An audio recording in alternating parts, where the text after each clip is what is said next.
Welcome, Lund loyalists, YouTubers watching on John Lund Unleashed and the Bay Area Sports Collective, those watching on X and Instagram and listening on Apple and Spotify. It's John Lund Unleashed and JohnLundUnleashed.com. Brought to you by Riopel Cosmetic Surgery and Laser Center. Right now featuring amazing stem cell technology. For all your pain and for the guys, check out the latest in low T and testosterone therapy to make you feel like yourself again. Riopel Cosmetic Surgery and Laser Center at riopelcosmetic.com. Now, all juiced up and ready to go. Here's Johnny.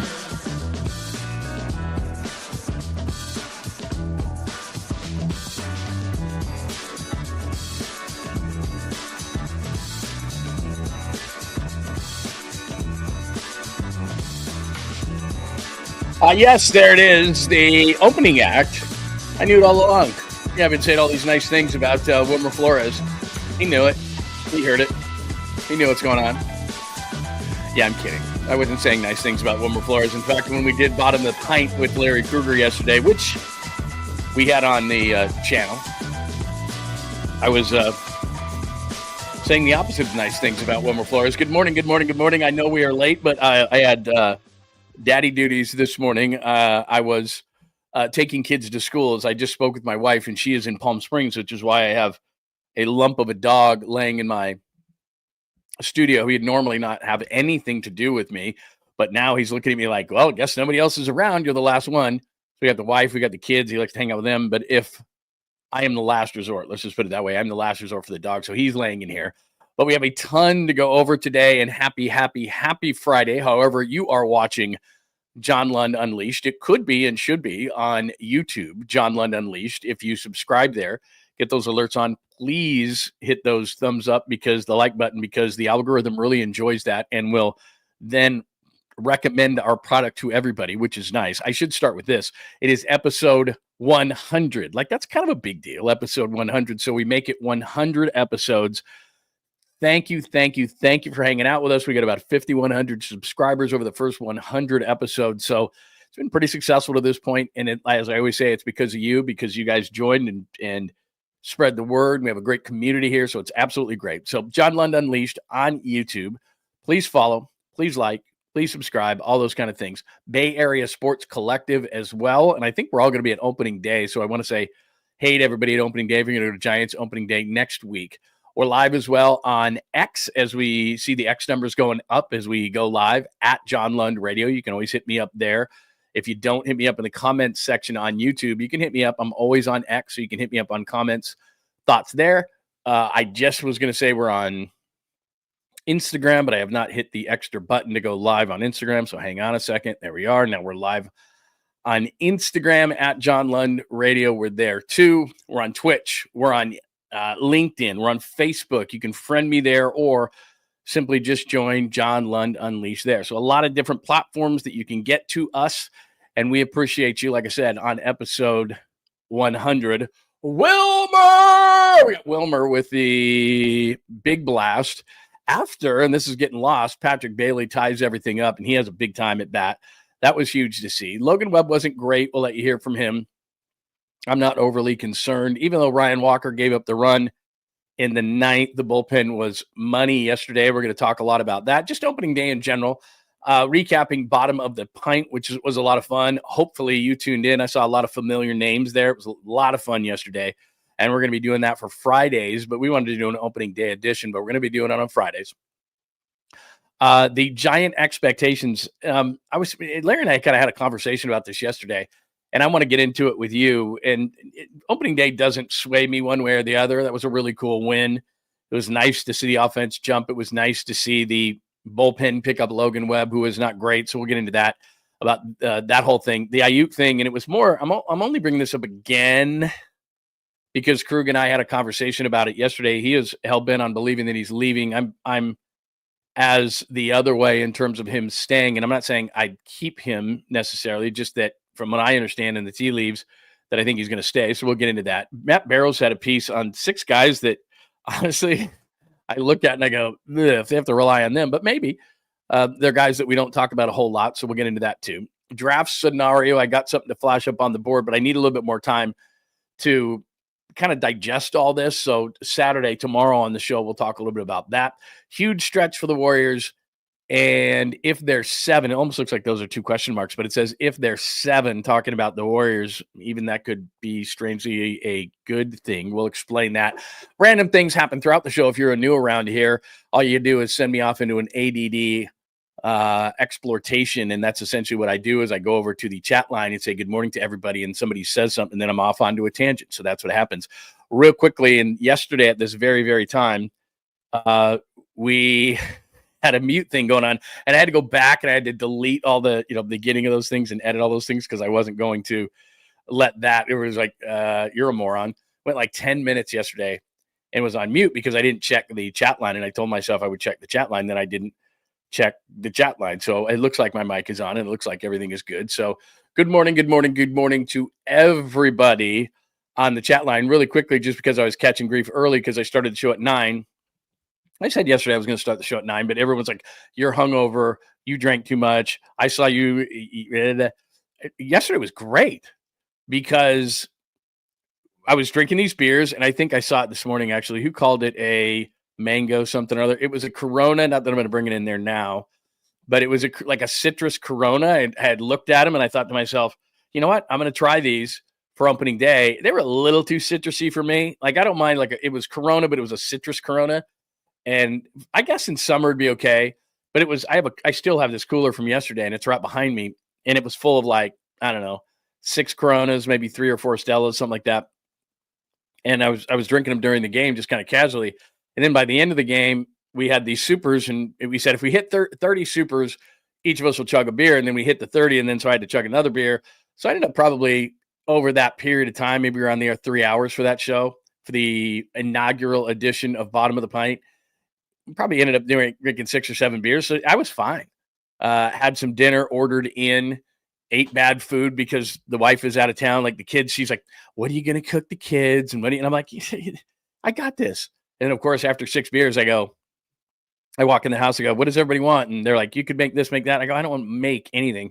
So of course, what do? We order a pizza.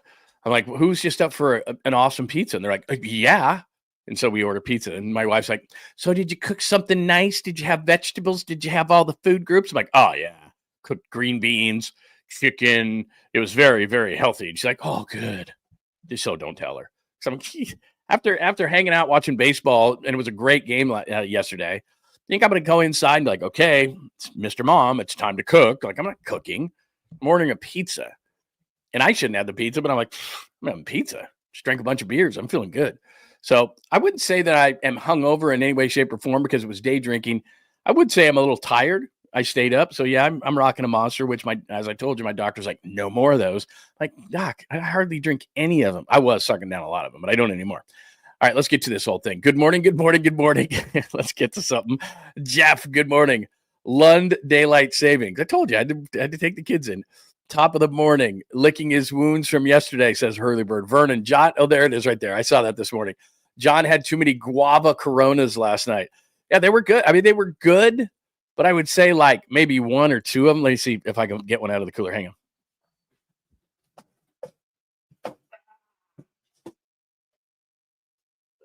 No, they're all gone. I drank them. I have some of these. I'm not, got a few of these. They're actually still cold because what I did was I'm always telling you about how my wife has all these different contraptions and things so she feels better. I tell you about stem cell from Dr. Riopel. And so because she's not using all these wraps and cold packs, I put all these wraps and cold packs in my cooler, and they're actually still cold. And so I have some Stellas, but I looked at those and I'm like, bleh, no, not drinking this morning. No chance of that. Little chance, no chance. All right, Tacky is here this morning. Good to see you. Everyone making fun of me, of course, from yesterday. Hi, Bucko Sports. Very nice.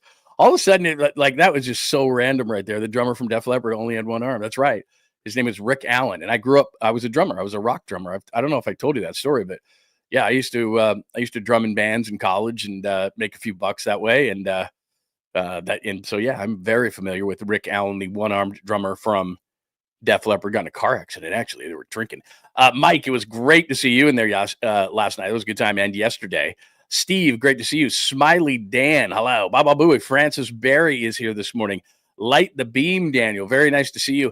I caught highlights from the A's, Daniel. I did not see the game last night. I know they lost 4-2. I know Tyler Soderstrom socked a couple of home runs last night. I saw that in the box score, but I did not watch them, but I will be watching them, especially when they're in Sacramento. And we said this yesterday with Larry. I'm definitely going to make a trek up there early in the season. I don't disagree with you on that. If you go Modelo over Corona, I just had a weird. I don't know. I was in the store yesterday before the show, and I went Corona Citrus. I like the dark Modelo's. Outstanding. No, I like those a lot. Pacifico's not bad. I don't know. I'm weird this way. I like Mexican beers. I like vacations on the beach. That's kind of my thing. And so I'm a big fan. Like it a lot. It's not that I don't like Pliny the Elder. I do. It's just that I knew we were going to be chugging beers. And I said this yesterday. Good morning, Kenny. It's good to see you. All I was saying is that I wasn't going to be, chugging IPAs and stuff like that, 9-10% IPAs, because if I drank 6 of those over a 3-hour period, or because we were chugging beers at the end because we were putting supers up, people were like, chug the beer, chug, and so we did, and so I wasn't going to be doing those. Yeah, I wasn't going to be doing those. Yeah, Rick Allen flipped his vet. That's right. That's crazy. High and Dry was a great album. Great call by you, by the way. So yeah, we can get into a beer conversation. Yeah, that's like Mike is saying. Those things just flow. A little bit citrus. Like my dog already wants out. My dog is like, I've already had it with you. I don't want to hear you talk. And I'm like, sorry, bro. Like, the door's closed. You chose to stay in here. Look, he's looking. So what happens is the studio is adjacent to the house, but it faces the backyard. And he loves just running the backyard. There's all these dogs that are in our neighborhood, but behind fences, and it just drives him batty crazy. And so look he's coming up to me right now. He wants out. Look at him. He's like, yeah, I've had enough of you. Hang on a second. Now I got to let him out. What's wrong with you? What? You were going to hang out for a minute. Look at. What's up? What's up, dude? Good morning. Hello. All right. I got to let him out. Go. Hit the road.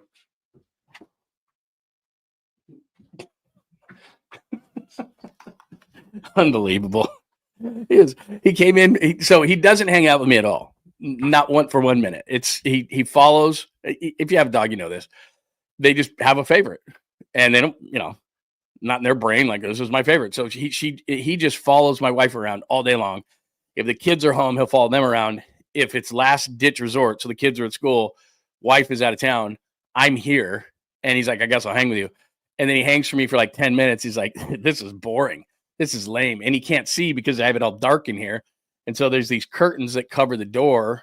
We have like French doors going into the studio. And he kind of pokes his head out there. He knows there's other dogs running around out there. He's going crazy. And so he's like circling around and poking his nose through the curtain, and he can see. And then he'll poke through and he'll look at me like, come on, bro, let me out. So I told him right at the beginning before we went on there, I go, you don't want to be in here. And I opened the door and I go. And he looked at me. He was laying on the floor and he was like, no, I'm good. Like, we're cool. I knew he wouldn't last. I just didn't think it would be in the first 5 minutes of the show. Anyway, good morning. Did I say hi to Tacky, Joe, Smiley? Okay, we're good. Good morning. All right, let's get to this thing. So early on, let me pop the box score up here. Early on in that game, we were laughing if you tuned in at all. So we were doing drinks for all sorts of different things. And we're like, okay, well, if they get a hit, if they get on base, if they get like, we're getting frustrated, right? Because Hunter Green strikes out 5 of the first 6 Giants. They look bad. I told you that if we got negative in that show yesterday, people were going to have to put into a swear jar, which, by the way, for those who are around, people did an amazing job self-policing, like, I'm getting negative. And I put in the swear jar a couple of things. By the way, Mike's in here today. He predicted the Ramos Oppo Taco and the Wilmer 3-run shot to put the thing out of reach yesterday. So well done by you, my friend. And he's like, look at, I just said, and it was like, he's right. He absolutely nailed both of those. But in a game, and just to surmise everything, and I'll throw the box score up here in a second, to win that game, and it's only one game, but it's the one we have to go on, to win that game in the fashion that they did when Logan Webb isn't pitching very well. The bullpen picks you up. Ryan Walker gives up one, which didn't end up hurting in the end. But everybody else that went to the mound was absolutely nails. Willie Adames strikes out 3 times. He doesn't look really good. But, like Jung-Hoo Lee is not going to be huge in the box score. You're going to look at it, but he scored 2 runs. He worked 2 walks. Absolutely huge day. And you look at it and you go, provided, great defense in center field, all those kind of things. So that is going to fly under the radar. Ramos with the 2-run shot, a wall scraper to right in the Great American Small Park that doesn't go out of just about any other park but that one. Absolutely huge. And then when Wilmer gets up to the plate, and I have to admit it 100%, I'm like, man, why just put up Matos, man? His at-bats have been terrible. And he got it. The one thing about professional hitters is, and when healthy, Flores is a professional hitter, is if you make a mistake to him, they're probably going to make you pay. They're going to put a good swing on the ball. Now, sometimes it doesn't go to the yard or whatever, but you knew right when you hit it, it was just a bad ball. And in the minor leagues, that's the big difference is people look at it and they say, well, what's the difference? Well, it's the consistency of the pitches, obviously, at the major league level versus the minor league level. But from a hitting standpoint, you can get away with a lot more bad pitches than you can in the majors. Good major league hitters, let alone great major league hitters, they don't miss it. It doesn't mean that it's going to go out of the park. You can have high velocity rates and all those kind of things off the bat, and it doesn't mean you're going to get a hit. It just means you put a good swing on the ball, and then the baseball gods take over from there. But it was a bad pitch. Wilmer Flores just said, "Are you kidding?" He said after the game he knew it was a home run, and we'll play that for you in just a second. But just put a professional at bat together and ends up winning the game, and that's just a huge game. When the general way that the Giants are going to win games this year is going to be really good pitching, really good, starting pitching, good relievers. You think of Logan Webb, you think of 7th inning, Duvall 8th inning, Ryan Walker 9th inning. Giants win the game 3-2, 2-1, something like that. That's going to be the recipe for the majority of their games. So to score 6 runs, and it's a small ballpark, I get it, but you go in the 9th inning, you're down. Patrick Bailey, who hopefully he can sustain throughout the season because Patrick Bailey comes up with a lot of big hits. It's just that he wears down and gets tired. That's been the first 2 years. And then Wilmer Flores, and Bob Melvin said it after the game. He said he just didn't have his lower half last year, didn't have his core, couldn't hit the ball. I was like, no kidding. He had 4 home runs versus 23. So I'm not saying off one game that Wilmer Flores is back or making any kind of proclamation like that. But you do have to admit as well that he has had some big hits in his career as a Giant. He comes up in big spots and does well. And last night just didn't miss it. I mean, that's what it came down to. So here's your box score from last night. And as you can see right there, bullpen was great. Logan Webb, not so much. Bullpen was absolutely great. I will never understand as you look at the other thing from the Reds, and I said this during yesterday's game when we were watching it live, and if you're new, that's what we're doing with Bottom of the Pint. Larry Kruger and I from the Krug Show are doing a Giant show each Friday. We had to do it for opening day, but each Friday we're doing a show, and it's in-game, interactive, a lot of fun, so bring your beer and peanuts and everything like that, like I did yesterday, and we just had a great time. But Hunter Green is absolutely crushing it. Strikes out 5 of the first 6. And I can remember this only because this is when my baseball career ended in high school. I just remember they would take out a dominant kid, and in the dugout, there would be just this literally audible, where it was like, thank God I don't have to go against that guy again. And then you could start raking. And that's kind of what happened yesterday is they just, bullpen to bullpen, he comes out of the game, and the Giants say, okay, now we're cooking with gas. And I get it. Okay, let's keep the guy under control. But when somebody is pitching like that, and he's got pitches in the eight, I just think you can go to 100 pitches. And we say this all the time. Even though they try to keep pitch counts under control and all these kind of things, there are not less arm injuries in Major League Baseball than there were. There are more. Now, a lot of it has to do with the velocity in which they're throwing with. There's, the band in there can only withstand so much. And so the torque that they're throwing with, they're throwing so hard, they're tweaking these pitches so hard, all these kind of things, and spin rates are so huge, and all that. That's leading to the arm injuries. And I'm not saying to go back to 300 innings and 27 complete games and all these kind. I'm not advocating for that. But what I am saying is, Hunter Green's worked himself the entire offseason. He's a professional athlete. He's an all-star pitcher, and then the Reds take him out after like 85 pitches. And if you're the Giants, you're going, thank God. Like early in that game, they didn't have a clue against that guy. An absolute clue. Jung-Hoo Lee works a walk. Give Ramos a ton of credit for going oppo taco, but that thing wall scrapes, barely gets over, and there's your 2 runs. And then they go to the bullpen, and then the Giants go, okay, awesome. We'll take our bullpen against your bullpen, and it's just a nice win. Really nice win. So let's get some post-game reaction. Here first is Logan Webb, who is always, like I say, honest to a fault. It's just nice. He'll analyze things both positively and negatively and just how he sees it. He's not a BSer. So here's Logan Webb. Poor performance, but happy for the win. Team won, so that's all that matters. And it was definitely a grindy start. Not exactly how I wanted to start, but I thought all things said and done, it'd be all right. How nice is it to watch the comeback in that ninth inning? Yeah, I feel like you could feel it kind of going into those innings. I mean, I was just sitting in here, so I wasn't in the dugout, but just seemed like at some point we were going to get a big hit or do something, and we just kind of found a way to get it done, and that's exactly what we want to do. We want to be resilient, and we did that. All right, so there's Logan Webb, and as he admits, not a great performance by him. He can certainly do better, but that's what I mean is, last year, and one of the things that is it's talking point, storyline, whatever you want to call it, from game one is they struck out 17 times. So let's not forget a year ago against Garrett Cole in New York and the Yankees, and with Logan Webb going to the mound, they struck out 16 times. They're going to strike out a lot.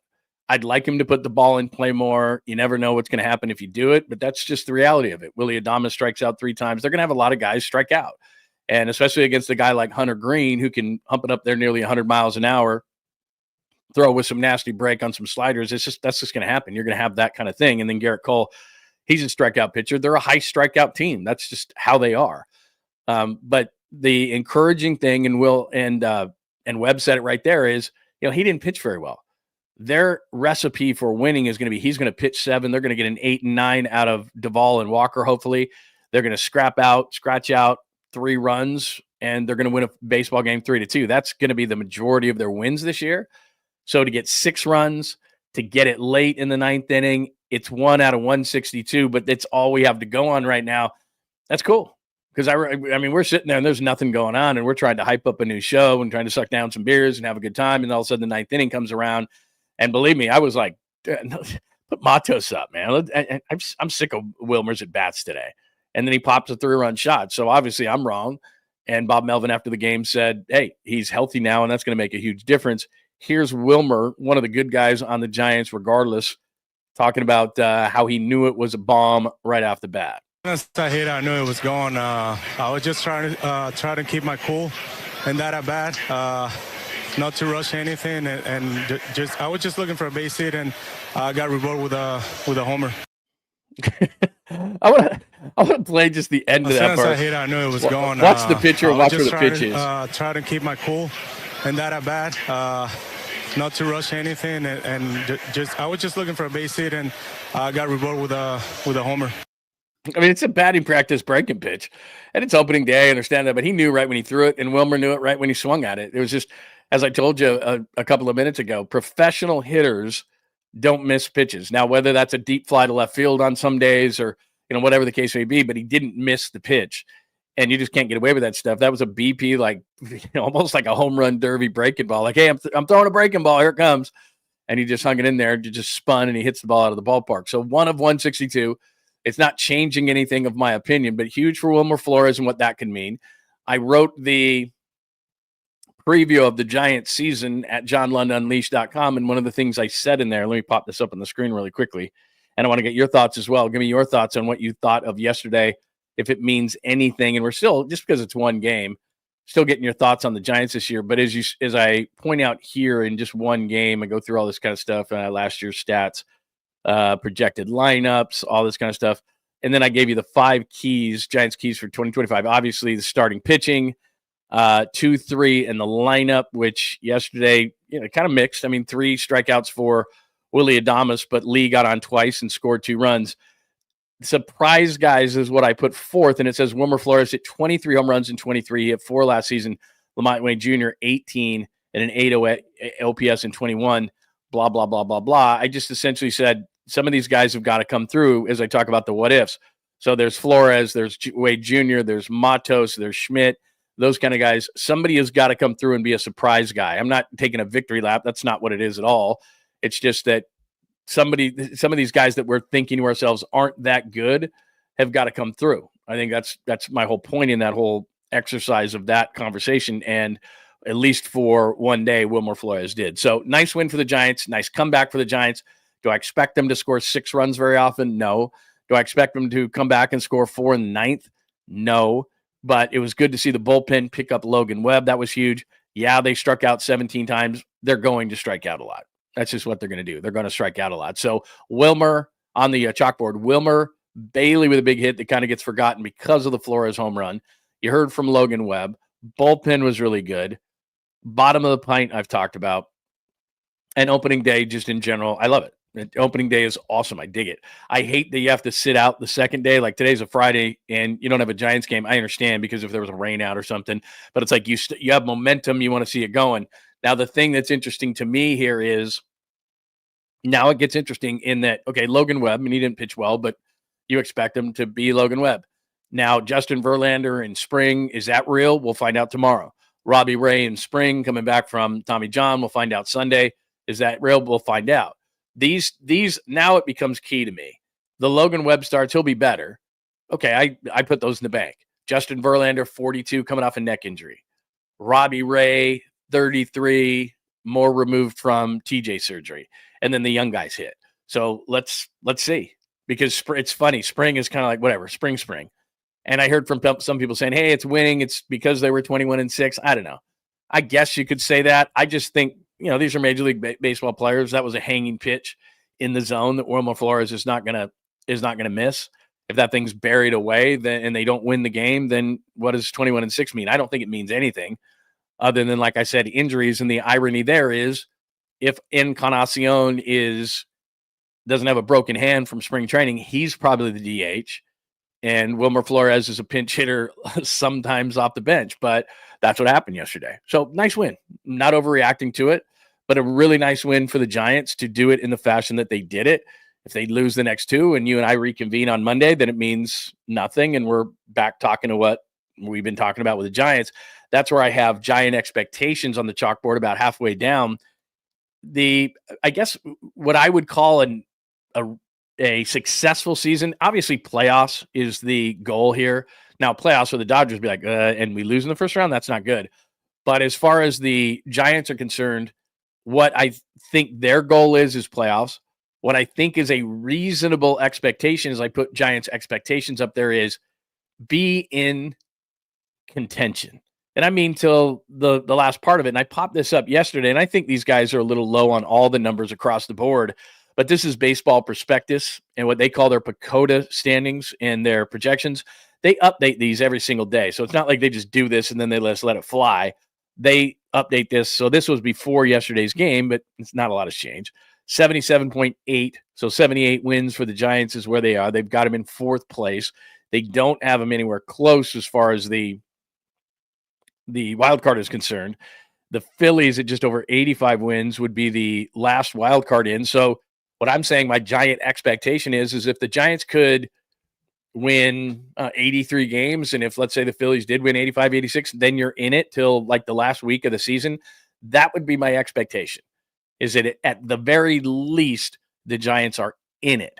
And then that way, what I'm hoping, if I'm a Giants fan, is that Buster Posey was given the purse strings for a minute. Okay, the store is open. Oh, I got Willie Adames. Closed. Like, that's it. Like, we're not signing anybody else. Now they got Verlander, they got a couple other minor signings, but it was Adames. That was it.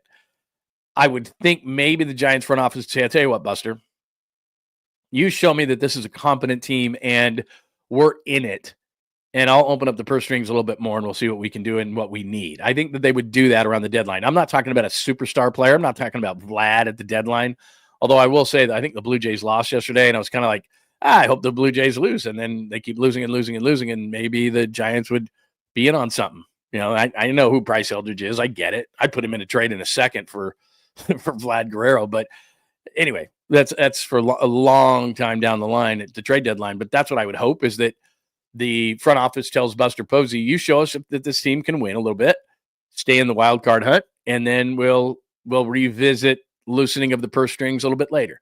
So that's what it is. So my expectation would be, playoffs would be nice.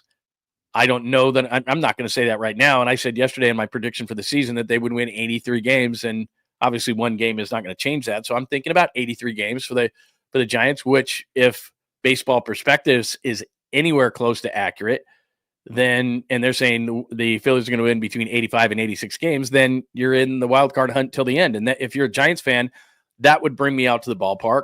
That would keep me interested in things. I mean, I was talking to friends about content of the show today, and I was like, when we do 49ers content, it blows through the roof. When we do Warriors content, it's a little bit less. And when we do Giants content, it's a little bit less than that. But I was telling this person this morning, I said, if they start winning, and I reflect this back to my KNBR days, if they start winning, then people get interested. Our numbers on KNBR would start kind of like this. And what it tells you with Giants baseball, and what that tells you is people are just right now just sitting back going, oh, okay, that's a nice win. Uh-huh. Yeah. And we'll see. So we'll see. And then if they start winning like 2021, it was just like blew out off the roof, right? If they stay in contention, people will be interested in it. If they don't, then it's nice weather out. We start finding other things to do. We'll go to the ballpark, but we'll go to the ballpark for the social aspect of it. Let's go across the street. Let's have a few beers. Let's hang out. Friends are going to meet us. It's a nice day in the city. We go have dinner afterwards, all that kind of stuff. There's a social aspect to baseball that there is in football, but it's tailgating in football. In the NBA, you're going inside.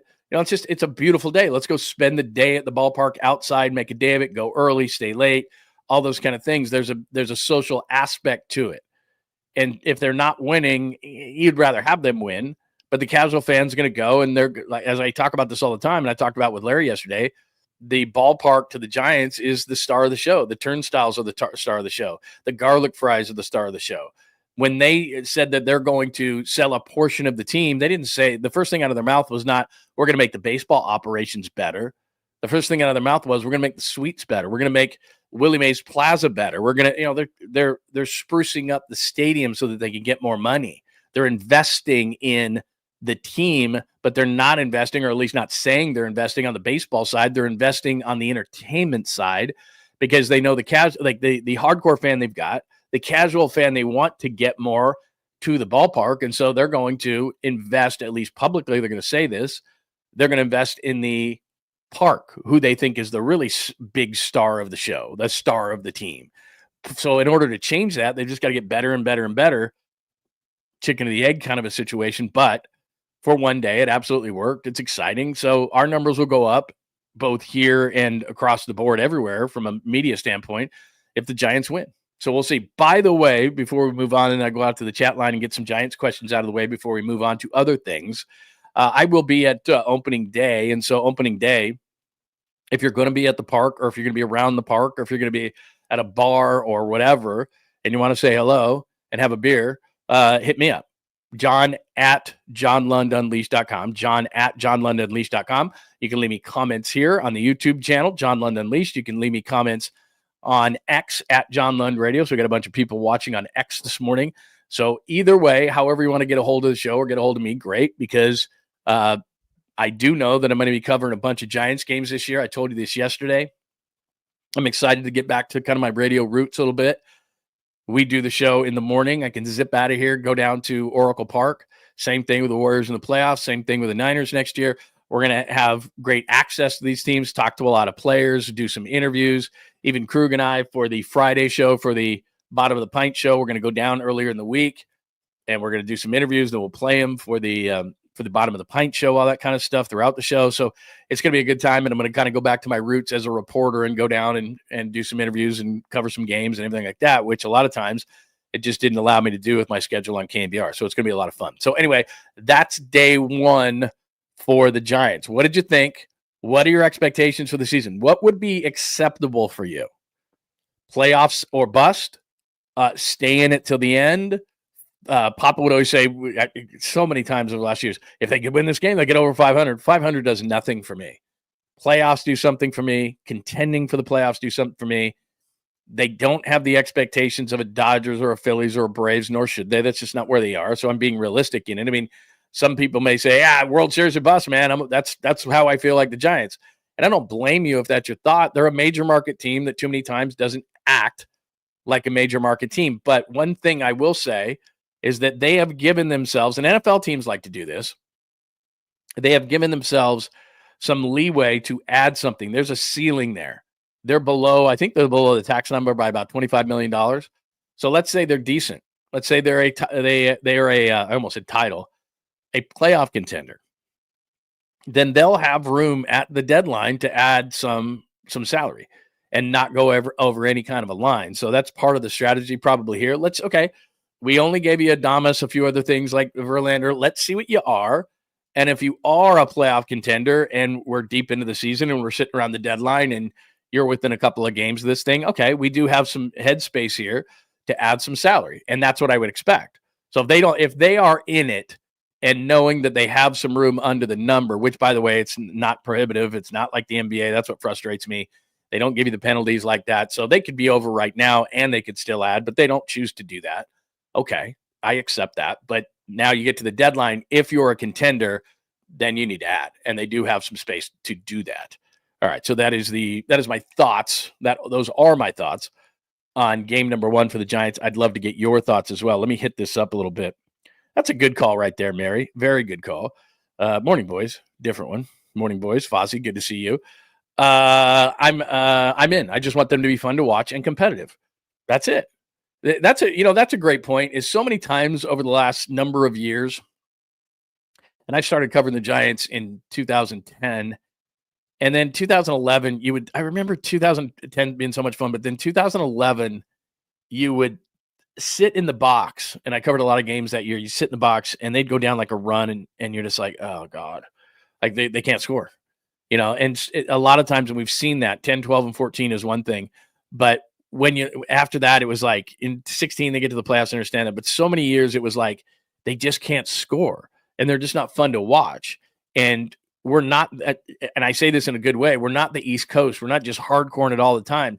The Giants are an entertainment entity. I know that we are more into them than we would be going to the beach or wine country or anything like that. But what I mean by that is that if you don't entertain us at the very least, it's very hard for us to buy tickets and then make you a priority. Now, we may watch on TV, but in terms of saying, okay, I've got X amount of dollars to spend on entertainment and go on vacations and do these different things, am I going to make the Giants a priority? Am I going to go to 8 or 10 games, which are fairly expensive during a season, if they're not at least winning is one thing, but if at least they're not fun to watch? Because I'll prioritize a Saturday or Sunday. I love going to day baseball. There's nothing better in professional sports to me, even though I've covered it for years and years and years and years and years, and I get jaded this way because it becomes a job sometimes, or it did become a job. And so you're like, do I really want to go where I work and use that as my off time? Well, I do. I love baseball that much, but only if they're fun to watch. I don't want to go and like, that's why the Verlander start to me is really important, because Verlander throughout his career has been a guy, and this is where baseball is really unique. Verlander's been a guy throughout his career that it's like, am I going to buy a ticket to go see Justin Verlander pitch, a Hall of Famer? Hell yeah, I am. Even at 42, coming off a neck injury, if he shows me that he's got it, he's fun to watch, man. Like I told you, I saw his first start on July 4th. I think it was 2005 in Detroit. He was a second overall pick at Old Dominion, and he was brought up from the minors on the back end. I can't remember if he pitched the front or the back end of a doubleheader on July 4th. And we went to the game, and I don't remember what his line was or anything, but when you were there, it was like, okay, this guy's special. And there's pitchers like that throughout time. And it doesn't matter if it's the opposition, doesn't matter if it's a guy in the Giants. I mean, Lincecum was a totally different story. Like, Lincecum's pitching, we're going. The Giants would say that when Lincecum would pitch at home, there was a walk-up of about 10,000. 10,000 when Lincecum would pitch. It was just Lincecum's pitching. And baseball is unique in that way, because in all the other sports, hopefully Steph is playing. Hey, Steph's playing, Purdue's playing. These guys, they're playing for the most part. You look at baseball and you're like, well, who's on the mound tonight? If you're going to walk up and buy tickets, you're not a season ticket holder, whatever. You're going to use that app on your phone. And you say to yourself, okay, well, who's pitching tonight? And you might go anyway. Maybe, for casual fans, it really doesn't matter. Like, okay, let's go to the Giants game. It's a Saturday. The weather looks like it's going to be beautiful. Let's just go. We don't know who's pitching. But for a lot of people, the difference between going to a game and not going to a game is Tim Lincecum was pitching. I don't know if Logan Webb is that. I mean, Logan Webb is solid. It's not like he's flashy. But Justin Verlander is the type of guy where it's like he's going to the Hall of Fame. He might be able to strike out 10, 12 guys tonight. That'll be fun to watch. Let's just go check it out. So to me, it's a big start for Justin Verlander because it's the Giants and it's the season and it's game number 2. But it's also because if I'm the Giants and I'm a marketing side of things, is Justin Verlander Hall of Fame pitcher? Is that the guy we're going to see this year? Because I'm not saying he's going to get a 10,000 walk-up, but he's, I would pay to see him pitch. And, and we have seen him pitch quite a few times, but he's the type of guy where I'm like, yeah. So anyway, I took what are your Giant expectations and went on a whole tangent about that. So I'd love to know just your expectations. That was a great point by Mary. Look, just be entertaining at the very, very the very least, be entertaining. I mean, I think that's good. Morning, boys. Hi, Posse. Posse had some really good stuff yesterday. I can't remember exactly, but you had some really good stuff yesterday. Very good stuff. All right, I'll keep them going. Keep them going throughout. Hi, Sam. Good to see you. I know we've seen you before, but it's really, really, really, really nice. You're saying exactly what I'm thinking. Stay in it to the end. Keep it interesting. And if you're in it at the deadline, you owe us damn fans to add something. You're under the number. Maybe I'm going to give them the benefit of the doubt. I told you yesterday how I was going to approach the season for the Giants, which is I'm going to have a positive attitude. I was generally positive yesterday. I owed the swear jar 4, and we should do that in here too. We did it for the bottom of the pint. I'll stay positive. I owed the swear jar because I was negative on Wilmer. And what did he do? I was like, they should pinch it for him right now. Home run.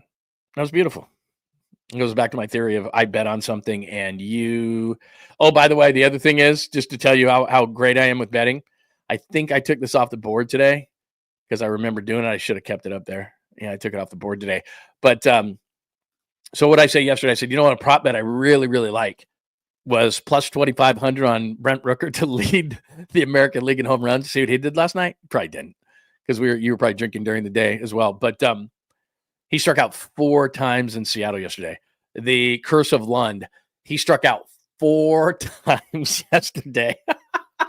I'm like, Brent Rooker at plus 2,500. In fact, my son is at a formal for his fraternity in Las Vegas this weekend, staying at the Paris. So if you see a man with a mustache that is absolutely terrible with kind of bushy-looking hair, you remember him at the Super Bowl during when he was joining us from the Super Bowl in New Orleans on Radio Row, Media Row. If you see that kind of a person and you're at the Paris in Las Vegas this weekend, that is him. And I told him, I gave him money. I gave him $100. I go, hey, throw $100 in this Rooker bet just for the heck of it for me, will you please? And he struck out 4 times yesterday. I got to just leave that one alone. Just not even talk about it because I'm terrible at that. I'm just terrible. Guy strikes out 4 freaking times. Yeah, Fitzgerald was not great. Fitzgerald was not great yesterday. Tyler Fitzgerald. I'm not going to freak out. I am not going to freak out. But yeah, look, Adames had 3 strikeouts. Tyler Fitzgerald looked pretty clueless at the bottom. It wasn't great. It was not great. Hi, Nate. Thank you. Episode 100. That's a big deal. Episode 100. Hi, 49ers faithful. Good morning to you this morning. Krug was trying to pace himself. I did not pace myself, Jake, yesterday, because you know what happens? And I don't know if this is just me. I really don't know if it's just me. Baseball, I've told you this before, especially in the wintertime. I'm weird this way, and maybe you're this way too. But what I do in the wintertime, and I don't want to over-embellish. I don't want to over-embellish. I don't want to embellish my drinking habits because they're not. I don't overdo it. But in the wintertime, if I have a cocktail, it's usually going to be like an old-fashioned or whiskey on the rocks or a darker alcohol. In the summertime, I definitely like vodka more. Not foo-foo drink so much, but I wouldn't mind like a vodka soda with like a splash of lemonade in there or something nice if it's a nice day and I'm outside or whatever. Vodka soda, basic vodka soda, very nice, refreshing kind of a thing. So I like those kind of things. I'm not a huge beer drinker, but when it comes to baseball, I don't know what it is. Whether it's at the ballpark where they just taste so good with the dog and some peanuts or whatever. But then yesterday, because I had brought, if you weren't with the show yesterday that we're going to do every Friday with Krug, we're going to do interactive during the Giants game every Friday, bottom of the pint. It was a great time yesterday. A lot of people came in. It was a lot of fun. But I had a cooler full of beer, like I hear, and then I had like peanuts, popcorn, hot dog. Like I had this whole setup of opening day. And these beers, I had them like I said, not on ice, but on all this stuff that my wife used to use for her various ailments. So they were ice cold, and they just were like boom, boom, boom, boom. They were just easy. They were just easy to go down. And then by the time, and I was drinking because I was thinking, we're going to drink for good Giants moments, and they weren't happening early. So I'm just drinking because they were in front of me. And before I knew it, I already had like 6 down. And like you said, Krug was kind of pacing himself there. And so it wasn't that I was overserved or anything like that, but I was just thinking we're not going to have any fireworks today, so I might as well just drink them. And so that's what I did. And we had a good time, had by all. But by the end of it, I was like, geez, better slow down a little bit. It was a good time. We had a really good time. Let's see. Hi, Patrick. Very nice. Very nice to see you today. What else do we have? Surfbone. Surfbone was in there yesterday. That was a good time, man. Surfbone was there yesterday. Saw a lot of you. That pint show was great. It was. We had a great time. Had a lot. Pig in a pickle. There's a good reference. Pig in a pickle will keep one sober after a drink party. Yeah, that was probably part of my problem as well yesterday is I brought in a bunch of snacks. So I showed you those dot pretzels that you shouldn't buy the cinnamon and sugar because you'll just eat the whole thing. I talked about that yesterday. But I had a barbecue version of those that were good. I have peanut shavings all over my desk and keyboard today. I need to get a cleaner in here because I had the peanuts and I had them here, and I actually had a bowl. It was actually a silver dog bowl. That was smart. Where's that thing? Anyway, I had that thing, and so I'm doing peanuts. And so the beers are just flowing, watching the game. I got a TV here, I got a TV behind me, I got the iPad with it had the stats on it. And so I'm just like, having a good time, hanging out with everybody. And before I know it, I'm, over serving myself because the beers were cold. Is that a psychological thing? I told you we need experts on this team. I need a psychologist. Is there some psychology to? I'm not a huge beer guy, but at a baseball game, I love them. Sitting here yesterday, kind of had the atmosphere of baseball, obviously on opening day, and we're having a great time. I felt like they tasted amazing, and normally I'll just pop one on like a normal day, and I'm like, it's okay. But yesterday they were outstanding. Somebody said I had glossy eyes yesterday. I have to go back and look at that one. If you go to no, Krug didn't bring in any pig in a pickle. There's nothing. And like I said, I got tipsy because I was just kind of snacking on stuff. I really didn't, I didn't really eat as much as probably I should have. But yeah, no pig in a pickle, no sandwiches. Like I said, at the end of the day, the kids just had to love me because I'm drinking beers and stuff. And my wife calls up. She's out of town, like I said, and she calls me up and says, now make sure that you cook something healthy for dinner for them. Vegetables, this and that. I'm like, so I walk in and I said, hey, what do you guys want for dinner? And they're like, this. They must have talked to my wife like, oh, well, you could cook us this, cook us that. I'm like, yeah. And then I get done with them and I say to myself, I'm not cooking anything. I'm not cooking anything after watching baseball. I'm all amped up from the Giants win on opening day. I had way too many, not way too many, but I had a few beers. I'm like, I'm not cooking. And I'm a good cook, good barbecue. I do the majority of the cooking in the house. I have no issue with it. I love to cook. But last night it was like, no chance. And we're not getting good food yesterday. Caesar says tequila over vodka. You could convince me of that. I mean, I like nice, refreshing vodka drinks in the summer. But if you told me, like, I'll give you a quick one because like I said, I bartended for years in Hawaii right out of college, which my parents really loved. Using that college education, are you, son? Is a margarita where you go, but just a real fresh one, okay? Not in a tall glass, about medium rocks glass. And what you do, fill it with ice. You do a normal margarita, but you put it in the shaker. But what you do is normal margarita, but not so much mix, just a splash of mix, fresh lime juice, a couple of limes in there, splash of cranberry juice, a little Grand Marnier, shake that sucker cold, put that over ice with a couple of limes in it. Very refreshing, outstanding, a little sweet, a little sour.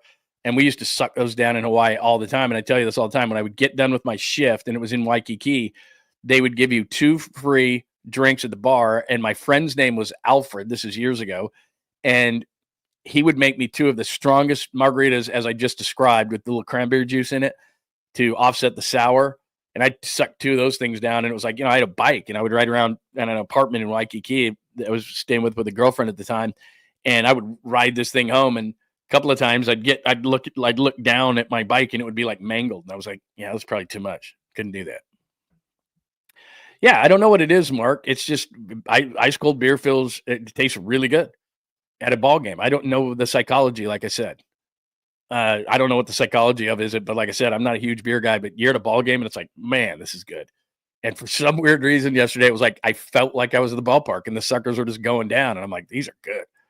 Like I said, I would agree with you. It was not a mango Corona or whatever people are giving me grief about. People are giving me grief about it. I didn't think we would. Like, I was at the store yesterday and I was looking at it and I thought, all right, I could just get some regular Coronas. Because like I said, I knew that we were going to be casually drinking throughout the show. So I'm not going to buy a 9 or a 10% IPA and just by the third inning, it's like, hey, Lund's asleep. Larry, wake up, Lund. I wasn't going to do that.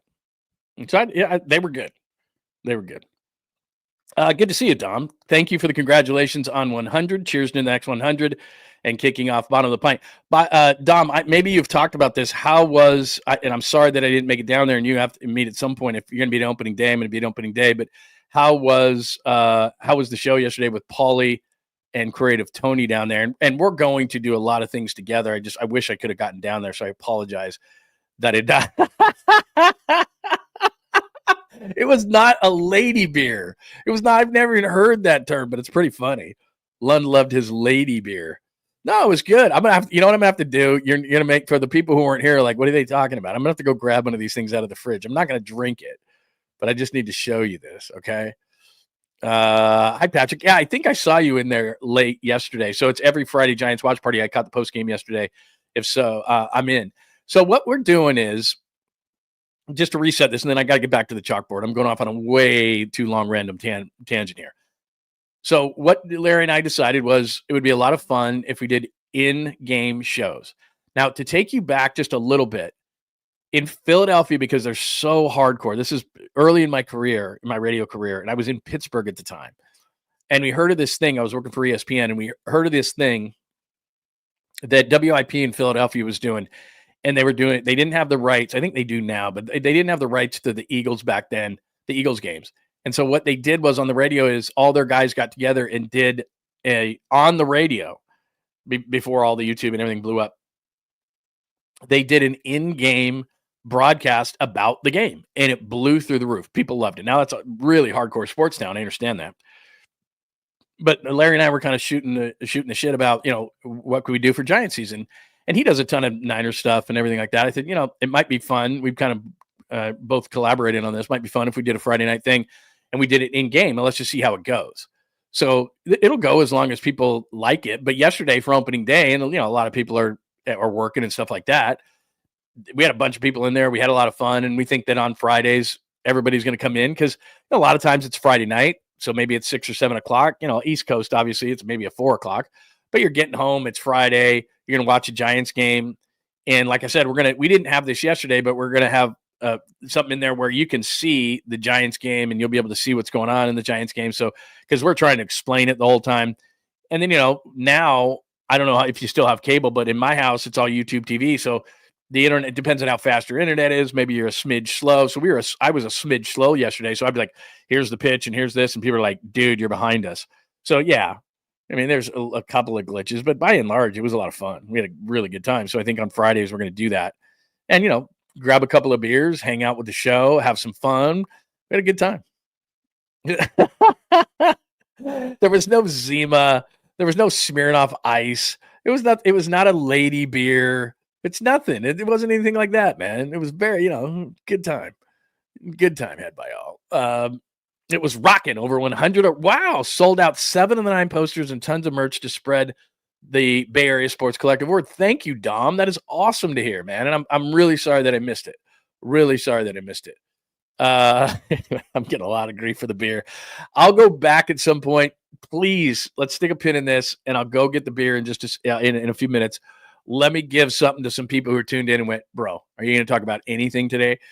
But it was a good time. And hey, why not? I'm not a White Claw guy. I see you there rocking New Era. I'm not a White Claw guy. I'm not really a huge seltzer guy, although I have a friend of mine who has a seltzer company, and it's not guava beer. Caesar's like, guava beer? No, it wasn't. I'm going to have to do it right now. You know what I'm going to do? Hang on a second, all right? I'm going to get this out of the way because then we can have a productive show. So we're episode 100. We talk sports sometimes. Wilmer, Bailey, Webb, bullpen, opening day, bottom of the pint. Giant expectations. It's only one game, so let's still talk about those. My expectation is very similar to Mary, which is, could you just please be entertaining? Okay, number one, be entertaining. Number two, be in it. I'm not even asking you to be a playoff team this year because I don't think that you are. And that's not being negative. I think it's being realistic. I don't think you're a playoff team. But could you stay in it until the last week? Win like 83, 84. And 2 years ago, we know this. Arizona went to the World Series winning 84. Is 84 and 78, 83 and 79? Is that too much for this team? Is that too much to ask? So that if 85 or 86 is the wild card number, that they're in it to the end? I think that's fair. Okay, hang on 1 minute, because we got to just get this out of the way.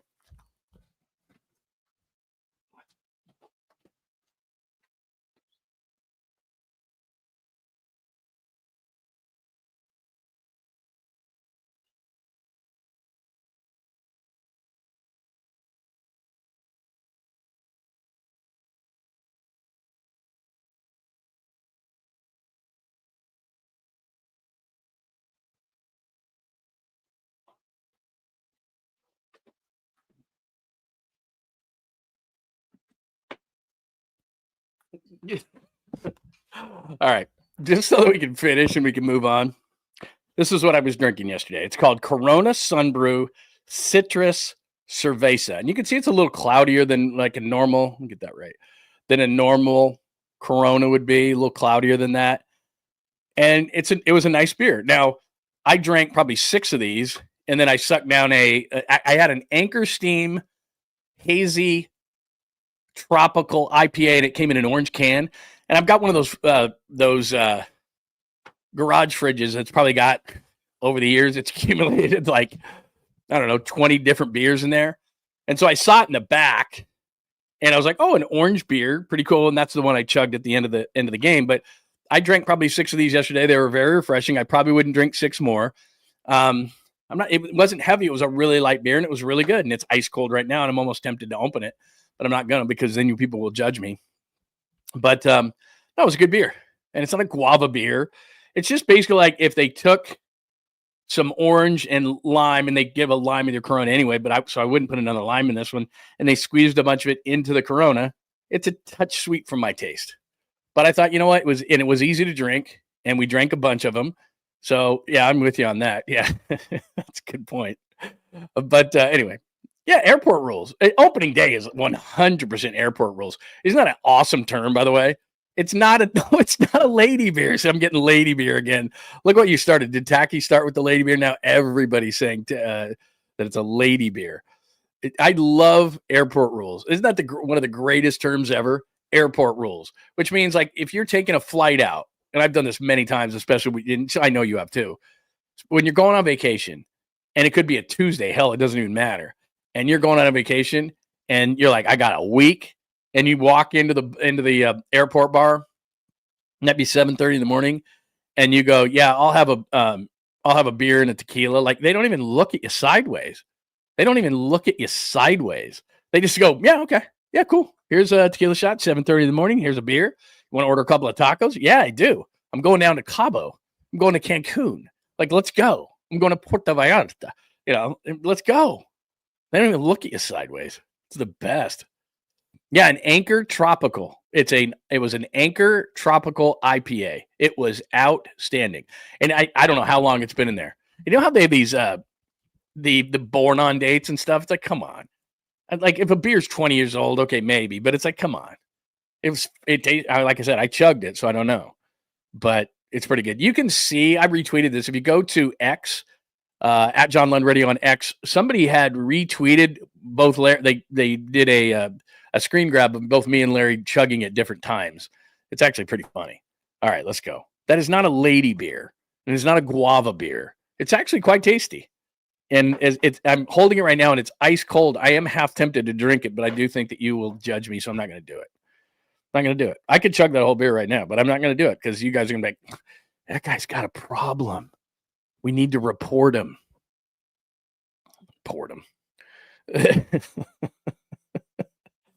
Oh, man. I love it. I love how much grief you're giving me today for my beer. I do enjoy this very much, by the way. It's very nice. Somebody needs an explanation. Did somebody say that they needed an explanation of an airport, the airport rules? Airport rules simply means that when you go into an airport, it could be 7 in the morning, could be 7 at night, could be Friday, could be Tuesday, could be Saturday. It doesn't matter. Most people, even if you're on a business trip, like I'll do a poll. People, I'll have a vodka on a plane, like whatever, man. That's part of the problem of why we have so many problems with. That's a senorita beer. Very well done. It's not a lady beer. That's a senorita. Hi, Papa J. Where's that one? That's really good. Tequila Sunrise is a nice drink. I don't mind that at all. Somebody saying they're going to buy me a beer on opening day. Yeah, I'm there. Where is it? Papa J said that. That's not a lady beer. That's a senorita beer. Senorita. Yeah, you're right. Very good. Hi, Ernesto Ron. It is great to see you this morning. Good morning. Okay, we've done enough damage with that. That's fine. We always say that we're going to take exit ramps and then we're going to get right back on. I mean, we took like an hour to stop at McDonald's there. It was a long one. All right. So we have done on episode 100. And again, thank you for allowing. Hello, 49ers diehard. Look, he's like, drink it. It's like Vegas rules. Exactly. You're in Vegas. You do whatever you want. And like I said, my son's in Vegas this weekend for only the third time in his life. Raiders game. Let's see, Raiders game. What we did a Raiders game. We did something else, and then actually fourth time in his life. If you can believe this, and then we're going to sports. I promise. If you can believe this, I did the final leg of a massive, long, like 1,000-mile road bike. Not a race, but it was for charity, and I did the final 110 miles of the race on a road. This was when I was in much better shape, not the shape I'm in now, like a pear, but in much better shape. And my son was very, very young and went through like this finish line at the raceway, actually in Las Vegas, and did the final leg of this whole thing. And that was the first time my son was in Las Vegas. Then we went to a Raiders game together in which he actually covered, and we did that. And then he's going, and there was one other time we were there for some random reason. And then now he's there as a 21-year-old staying at the Paris. That should be fun. I don't think he's going to strip clubs. I don't see my son as a strip club type. But then again, you always look at your kid like, oh, my son. I wouldn't care if he did. You got to do whatever you got to do. All right, let's go. Are people? Look, if other people are drinking, I'll drink. But I know I shouldn't say this because my wife will look at me. Does your wife ever do this to you, your significant other? You're at a restaurant, and the server will come up to you and say, "Can I get you something to drink besides water?" And a lot of times, you allow your significant other to order, and she'll look at me sometimes and go, "Are you going to have a drink?" And I'll go, "Why does it matter?" And she'll go, "Well, I don't want to drink by myself because people feel weird drinking by themselves." I don't generally do that, but I am working out. I do. Today I will. Yesterday I did not. There's no doubt about it. All right. That's it. That's the random part of the show. Wilmer, Bailey, Webb, bullpen, opening day, bottom of the pint, giant expectations. Keep the giant expectations going. Steve has already told me not to talk about Aiyuk. The Aiyuk thing won't die right there. And Steve says, please don't. Give me 30 seconds. Don't leave me, Steve. Give me 30 seconds. The only reason I'm bringing it up is there is no new news.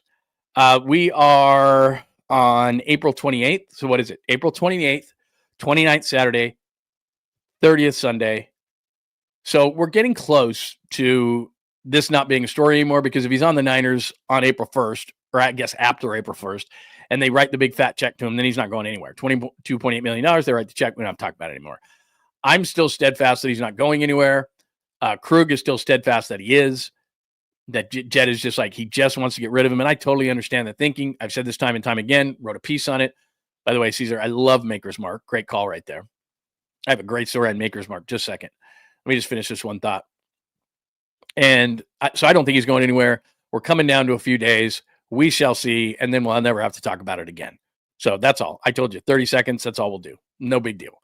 I'm not overly worried about it, but I'm just saying Bailey's is great. Love to do a Bailey's coffee. In fact, every Friday, unbeknownst to you, although I think I have said this many times, I do have a Bailey's coffee on the show. And there's nothing better to me than an Irish coffee. Love an Irish coffee. Don't need the whipped cream on top. Just nail that thing. Beautiful. Very nice. I just said a second ago that I had a story about something and I've already forgotten about it. But yeah, I'm a big Bailey's person. Do love it. Oh, I know what it was. It was Maker's Mark. So I had a friend of mine who owns a great Asian fusion restaurant in Walnut Creek, and I was in there, I don't know, maybe a year ago. And Maker's Mark, it's the one, if you're not familiar, where they dip it in and it's got the red top on it. And they dip it in this thing and then pull it out, and it's really, really good. I don't have a bottle of it in here. I do in my house, but I'm not going to run in there again to get booze. My God. But he had one that it was dipped for a Warriors championship in yellow and blue, and it had like some etching on it for the Warriors championship. And so I'm in his restaurant one time. I'm sitting at the bar having some dinner.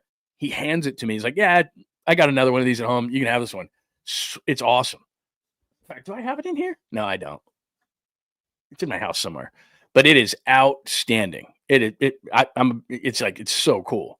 So anyway, that's my short story on that. The Barrow 6, you know what? Did I put the Barrow 6 up there? If I didn't do it, go read Matt Barrow's latest piece. And I think the thing that's interesting about it is, and I guess we just don't look at these guys like Evan Anderson on the defensive line, or Ben Barch on the offensive line, or Nick Zakel on the offensive line. We just haven't seen enough of these guys, so I don't know. But Matt Barrows has a piece right now reminding us that those guys are on the team. And he's saying, the Niners really like these guys. So while everybody is assuming that they're going to replace somebody at left guard, he thinks that Barch or Zakel could actually be one of those guys. I don't know. Did you just really chug a Coors Light, Fozzie? Did you really this early in the morning? I'm not judging you. Because, like I said, I could pop this thing. I have this weird-looking fish opener, wine, and, beer thing here. I could pop it if you guys wouldn't. You guys would probably make, again, like I said, people are like, this guy has a problem. It's like a candle wax. Yeah, on the Maker's Mark, it's like chug it. No, these are moving so fast that I'm like, chug it. No, he said it was a candle wax. Yeah, Taggy said it was candle wax. That's exactly it with the Maker's Mark. But anyway, as far as the Niners are concerned, everyone wants to talk about drinking today.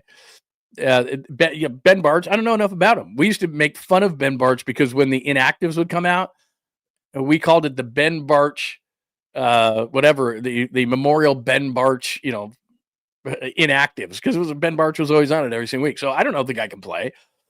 Who knows? Maybe he can. I don't know, because like I said, I'm not going to sit here and act like I'm an expert on offensive line play.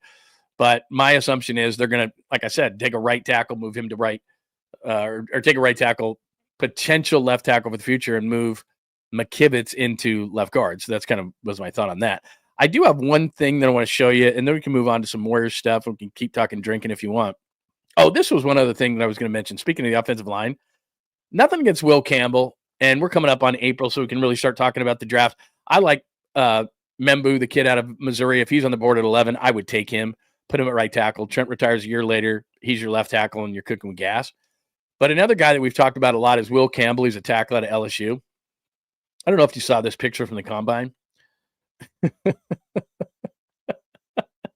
kind of looked like Rosie O'Donnell there a little bit. And I know that especially from me, because I'm here in a giant glass house, that physical appearance is not show fodder. I say that time and time again. Physical appearance is not show fodder. But I don't know if I could pick that guy. I just don't know. Maybe he can play.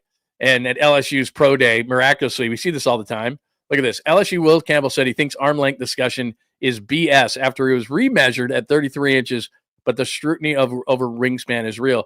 So he had like 32 and 5/8 or something. Everybody said, well, anything under 33 inches, you can't play tackle in the NFL. And then miraculously, his arms grew 3/4 of an inch. And now he's at 33 inches. Amazing how that happens. Look at our pro day. Pro day guys run from like a 4.7 at the combine to like a 4.4.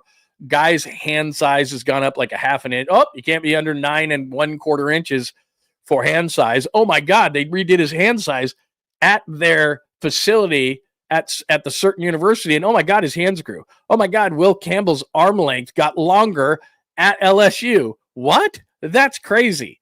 Like, why doesn't everybody just... Oh, sorry, my door opened and I heard a car going off, and it was I thought it was going to be mine. But it's so ridiculous, these pro days. Look, everybody go to Indianapolis. Everybody get measured. Everybody get weighed. Everybody throw. Everybody run. Everybody lift. And those are the official numbers, and that's it. Like, you don't get to go to Baton Rouge and this guy's arms grow. Like, get out of here, man. Like, I hope NFL teams don't go for that. Like Will Campbell's arms grew. Oh, he's a top 5 pick. They grew 3/4 of an inch. Like, he can either play or he can't. My problem becomes, and it shouldn't be this way because look at the way I look, and that's his 40-yard dash, obviously. I don't know if I want that guy, man, in my left side. He looks like he's 50. Like, seriously, how you look young? No, I was going to say I look younger than that guy. I don't. But, I mean, that's like a 22, 23-year-old kid there, right? He looks 35. Is it just me? Or does Will Campbell look like he's already 35? Which makes me just a little bit nervous. Like, I'm not saying that his birth certificate is in any way, shape, or form altered. Yes, I am. He looks like 35 already. And I'm gonna think that he's gonna play 10 years at left tackle for me. I don't know, man.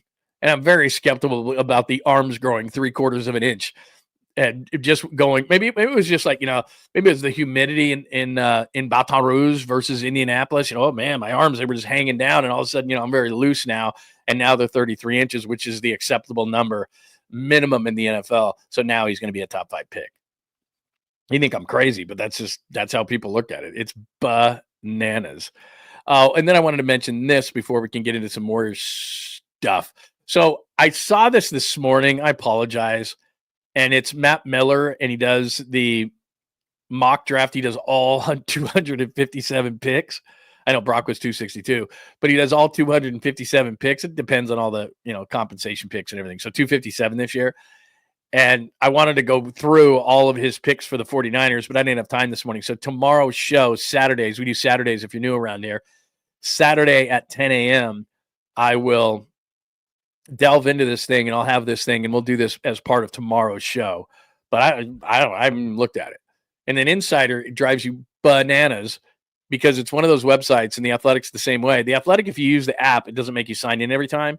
But at least for me, if I go to the athletic.com or whatever, every time it makes me sign in. It's like I've signed in 1,000 times. I shouldn't have to sign in again. Same thing with ESPN Plus, ESPN Insider. I've signed into ESPN Plus a gazillion times, like double gazillion. And every time it makes me sign in. So one of the reasons I wasn't able to look at it real quick was it was like maybe 10 minutes before I had to go take the kids to school, which is why I was late at 9 o'clock. It wasn't because of a hangover. And so I didn't have time to properly evaluate. And so tomorrow, Saturday's show, we'll look at what Matt Miller did because I can't pass up a good mock draft. I didn't put this on the chalkboard, but you know what? I don't know what you think about Trey Lance. And maybe we just bring him up and it's over and who cares? A Canadian Football League reporter has interest in the ex-49ers, blah, blah, blah, blah, blah. He's not getting an offer in free agency because I think he would have already gotten, and I think teams are set in their QB room, especially given that while it's not a great quarterback draft, you're going to have Ward go in the first round, first pick probably. You're going to have Shadur Sanders probably go in the first at least 3 picks. Jackson Dart's name is coming up. He'll probably go in the first round at some point. And then you got a bunch of guys, Kyle McCord and Will Howard and all these different type of guys, like right in the middle, a bunch of guys who are going to get picked in the mid-rounds. So I don't think Trey Lance is going to get another opportunity. I hope he goes up to Canada. I hope he absolutely crushes it, and I hope he comes back down because he just has to play.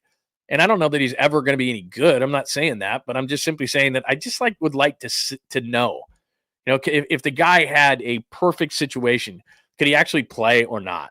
I mean, they err so badly in that pick that the guy just can't play. Now, it's getting to the point where it's psychological for him. It's not getting to the point. It is at that point where I don't know that he believes he can really play. And when he first got drafted, he's like, I don't know, but who knows? But I'm not. My mental side isn't ruined right now. I think his mental side is ruined, and he doubts whether he can play quarterback at any level at this point because he just hasn't had success in a long time. And that's just how life works. Like if you hadn't had success in a long time, it's like, damn, man, am I any good at anything? So I think that's kind of where he is. I'd love to see him go up to Canada. Maybe you don't care, but I'd love to see him go up to Canada and really crush it. I really would. And then come back down and I'm not saying he's going to be Warren Moon from the Edmonton Eskimos and then go to Houston and Minnesota and Seattle and Kansas City and crush all those numbers like he did. But it's just, I'd just like to see him go up and just play where a team would just say to him, hey, dude, you're going to play. Like, let's just see. Let's just say you're going to play. Let's just see. I don't know that that's ever going to happen, but man, it's like, geez, I feel bad for the kid. Really bad. All right. Draft scenario. That's what I just did there with the Matt Miller thing. I'll do that tomorrow I'll bring that back up. Did I miss anything in terms of the stage? No. I'm going to do this for the NBA, so just bear with me on that thing. So we did Logan Webb, we did Wilmer Flores. We're good with that. Didn't have anything from a video standpoint in a football sense, but I do have a play. I don't know if you missed the end of the book. Before we go to the Warriors, I'll go out to the chat, but what we're going to do before the Warriors, did you see the end of the Lakers-Bulls game last night? It was crazy. One of the craziest ends you'll ever see. So I'll play that for you in just a second. We'll hit the chat line. And if you want to bring up more NFL, that is completely fine to me. I'm just saying there's a few things that are on my mind to start the NFL. Then we'll hit up the Warriors because the final 10, very important for the Warriors down the stretch here. People just, I don't care what I say. There's like, chug the beer. LeBron choked as usual. Stephen A is going to bust his ass. Yeah, I played that yesterday. I don't know if you saw it, but man, the whole Stephen A LeBron thing is crazy. That thing is going crazy. But yeah, LeBron. But the end of the Bulls Lakers, I got to see this. So I'm going to play that for you in just a second. Keep yelling at him to chug. Yeah, look, if I'm going to do it, I'm doing it pretty soon because I'm not going to let this thing just sit here and get warm. I'll tell you that right now. I'm not going to let this thing. Let's see. Good morning. I see you had too many big girl beers. I'm not even gonna check this beer now. I had thoughts of it, but now that you have called it a senorita beer and all those kind of things, then okay. I'll never buy those again, by the way. Oh man. Let's see. Here comes a serious. Okay, you just started it. Here comes a serious tangent. No, I'm not going to do it. Hey, John, drink it. Don't dream it. Be it. Give yourself over to absolute pleasure. Very nice. The Rocket. Yes, very nice. Very nice. I got you. Let's see. All right, good stuff. Are you really? That is awesome, man. So you're listening to the show on beer number 3, heading to Reno, riding shotgun. Very nice, man. How cool is that? Right on, bro. Very cool. Very cool. All right, we're way past judging you. You're right. I bring on way too much of my life here, and you know what I'm about. So you're like, dude, if we're gonna judge you, we would have judged you a long time ago. That's a pretty good point there. All right, thank you, Steve, for putting us back on the track here. Let's see, I just saw Steve talk about the actual Warriors. Can the Warriors beat a second-rate team tonight? We'll tell. They're taking on New Orleans. Thanks for putting us back on track. Let me play this before we get into some Warriors talk. This is an amazing ending. Bulls. Best part of that whole thing is the Lakers fan at the end. First of all, I don't know who the Bulls commentator is. I didn't understand one word that he said, except for maybe good A, mate, because Josh Giddey hit the final shot, an Australian. Other than that, he was screaming a bunch of gibberish that would have driven me crazy. Maybe he's very popular in Chicago. I have no idea. But anyway, that's that. But you go from Kobe White hitting the 3 to Reeves going to the cup. So they get a steal. They kick it out to Kobe White, who's become an absolute great player for Chicago. He buries a 3. They're going crazy in Chicago. They call a timeout. Reeves goes down, scores a bucket, driving in the hole. Then Josh Giddey, they don't have any timeouts. He nails a half quarter. Everyone's going crazy. And then the best part was they showed that Laker fan at the end going, and the thing is, it's crazy because the thing I was thinking about is if I'm a fan in that stadium, and let's say I am a Lakers fan or whatever, I appreciate great sports. Maybe most people aren't like that, and you certainly can't do that in the moment. You're just pissed. But, I mean, that's a great ending. I mean, just an incredible ending for the Bulls to get the victory over the Lakers last night. What a cool ending that was. So that was very, very cool. The second part of this whole thing is big Warriors stretch. So let me pop this up, the schedule. I'm not going to. I know what you're thinking yourself. He's going to put the bracket up. I'm not. I didn't even load the bracket up today. So just so you know, this is what we've got the rest of the way now. As Steve pointed out, you got 4 right now on the road. And then it becomes really difficult. So at New Orleans, can you win this game tonight? Now, Steph should return, but if he doesn't, San Antonio stinks. They've packed it in. Pack it up, pack it in. So they've packed it up. At Memphis, they're wanting to win because we got a tight race. Lakers, we just saw, tight race. Denver, hate the matchup. Houston now could be your first-round opponent because you're the 7 seed. As I tell you, you lose the tiebreaker to the Clippers 3-0 this year, and you play them the final game of the year, which we'll get to in a minute. Phoenix is back out of the playoffs, and Anthony Davis is back for the Mavericks. We'll get into that in just a second, but still, that doesn't make me feel all that much better. San Antonio, we just got done talking about. Portland, they're tanking it. And the Clippers, that could come down for the 6th seed to finish the season. So right now, you got two, I'm not going to call them gimmies because the Warriors don't play gimmies. So 2 what should be gimmies but aren't. Then at Memphis, at LA is going to be very challenging. Denver, Houston is very challenging. Phoenix, they're not great, but they have Durant and you're on the road. We just talked about San Antonio and Portland, and then for some weird reason, I think it's just going to come down to that final game against Kawhi and the Clippers. It's just weird. So they're playing playoff games right now because as we look at the standings, no, I'm not going to put up the bracket, but you can look at the standings right there. Oklahoma City's got it clinched. We talk about the bunch up now. The bunch really starts at 3, like 3 to 8. So you've got all those teams, and you don't know who's going to be 3 through 8, really, because Nuggets have a 1-game lead on the Lakers, who lost that weird game. Grizzlies, same as the Lakers. Then it starts to get interesting. Clippers, 31 losses. Warriors, 31 losses. Minnesota, 32 losses. And you're playing those teams. You play the Clippers. You play Memphis. You play the Lakers. You play the Nuggets. You play the Rockets. You play all those teams coming down the stretch, and you play the Suns, who I've got in the 11, as you see at the bottom. I don't go past that. But the Mavericks just jumped the Suns because you look at, and look, 4 and 6, 6 and 4, neither of those teams are very good. There's their last 10. But Anthony Davis is back for the Mavericks, and you got Durant and Booker, and they haven't been great, but they could, for one game, be a problem. So that's why I look at the 7, and I say, okay, we talk all great things about the Warriors, but here they're in the play-in again as we sit just because of the tiebreaker. And you do play the Clippers the last game of the year at your place, so that's big. But if you go to the play-in, somehow you lose to Minnesota at home, now you could be playing Anthony Davis and the Mavericks, who's a big pain in the ass, or Kevin Durant and Booker and the Suns, and that's a big pain. If the 10 beats the 9, you lose to the 8, then all of a sudden you're playing in the play-in game for your life after all these positive things we've said about the Warriors. So that's not great. And so this stretch all of a sudden becomes really, really important because tonight, as Steve just pointed out, it's like, come on. Hey, New Orleans stinks. And you should be able to just throw your sneakers on the court, but you're not going to be able to do that, so please don't. San Antonio's given up, but then it gets really difficult. At Memphis, at the Lakers, they're fighting for positioning. At Denver, we know that's a terrible matchup. Houston's been hot. Phoenix, we just mentioned. Then LA at the end of the season, which the tiebreaker goes to the Warriors. So if they're one back going into that one of the Clippers, they have no chance to beat them because then they tie and the Clippers win the season series 3-1, even if you win that final game. So critical games. You play most of the teams ahead of you. You throw in San Antonio twice, which should be gimmies, and Portland once, which should be a gimme. And even tonight should be, but that's not necessarily the case when you're the Warriors. So we'll see. We'll see. But there's the latest on what's going on with the Warriors. So that is big Warriors stretch at the bottom there.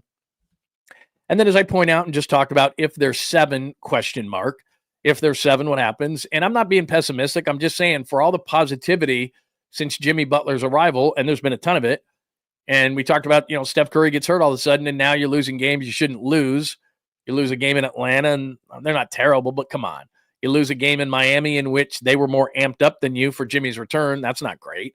So I'm just saying, not being pessimistic, I'm just being realist, is all of a sudden you've lost your last 3 in the play-in game. Might have to play Minnesota at home. If you lose that, you may have to play Phoenix at home or Dallas at home. And I just don't love those matchups. Not that those teams are good. I just don't love a Durant can end your season or Anthony Davis can end your season scenario when it's like, weren't we just the 6 and maybe the 5 and could have been the 4, and now we're playing in the play-in? For a team that's a little bit older and you got to go through an extra step, that sucks. You just don't want to see that. So that's kind of my thought on those kind of things. All right. That's all I brought to the table today. Any news breaking or anything like that? I did not look at the chalkboard today. All right, excuse me. I did not look at social media today. I did right before the show to just make sure, but I just wanted to double check that we're not missing anything today. Anything happening, anything break? Because like last night, it was like, what happens if something happens on Aiyuk, but we will break. If something happens on Aiyuk over the weekend, either, hey, we're going to keep him or not, we'll definitely go live this weekend because we'll watch, because April 1st is that big day. So that's what we're going to be looking at, kind of checking those things out. Anything else that we need to hit today that we have missed? You notice I left my door open to see if the dog would come back. He's like, Not coming back. No chance. You know what? One thing I will get over the weekend, I know Diamondor and Lenore was on, I think it was Up and Adams. Was that today or yesterday or whatever? They were running together. So we'll play some of that maybe tomorrow on the show for a Saturday. Deion Sanders got an extension. That doesn't surprise me. But for tomorrow's show, so we'll have that mock draft from Matt Miller, that 7-rounder, and we'll look at his picks for the 49ers and if we like them or not. We will talk about the Giants. They will preview because they don't play tonight, but we'll preview Justin Verlander. I think that is absolutely huge what Justin Verlander does tomorrow against the Reds. I'm sure some things will happen. And like I said, we won't wait until Saturday morning.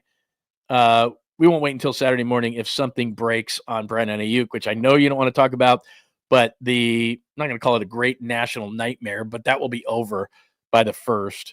Now everybody's writing more and more about Stephen A. Like that Stephen A. LeBron thing is so crazy because that just never would have happened. It never would have happened. And I understand what Screaming A is trying to do, and we talked about this just a little bit yesterday, but just real quick, I understand what Screaming A is trying to do. He's just trying to build his brand. He's a media guy. It's like you're feeding him. You're feeding it. You're feeding the fire. You're putting gas on the fire. And Stephen A is like, bring it on, man. Bring it on. Bring it on. The more you talk about me, LeBron James, the more relevant I become. The less, then you can take it like oxygen, just putting it right on a grill. Like, I'll put the top on, the fire will go out. Like, if you just don't talk about him, they'll just go away. I mean, that's what happened with Skip Bayless. All of a sudden, he's irrelevant. Nobody talks about him. Nobody cares about him. Like, they just took all his oxygen away. He's nothing anymore. He's done. You could do the same thing for Screaming A. All you'd have to do is just don't even acknowledge it. Just don't acknowledge it, LeBron, and it's over. But by going on Pat McAfee's show, he just fanned that thing so hard, and then now he's going after it. Now everybody's writing about it again. Absolutely crazy, man. Just crazy. All right. Anything else today on a Friday edition of the show? I know we're a little bit short today. I apologize for that. Oh, by the way, I did say at the beginning of the show that I was going to go on with Damon Bruce at 11. He's got something that popped up with him, so he is not going to do his show, so I won't be on with Damon at 11 o'clock, which is 23 minutes away. I'd originally planned for that, so I'm not going to do that. Taylor Jenkins fired by Memphis. Is that true? That's crazy. Let me see this. Is that true? Right before the playoffs like this? I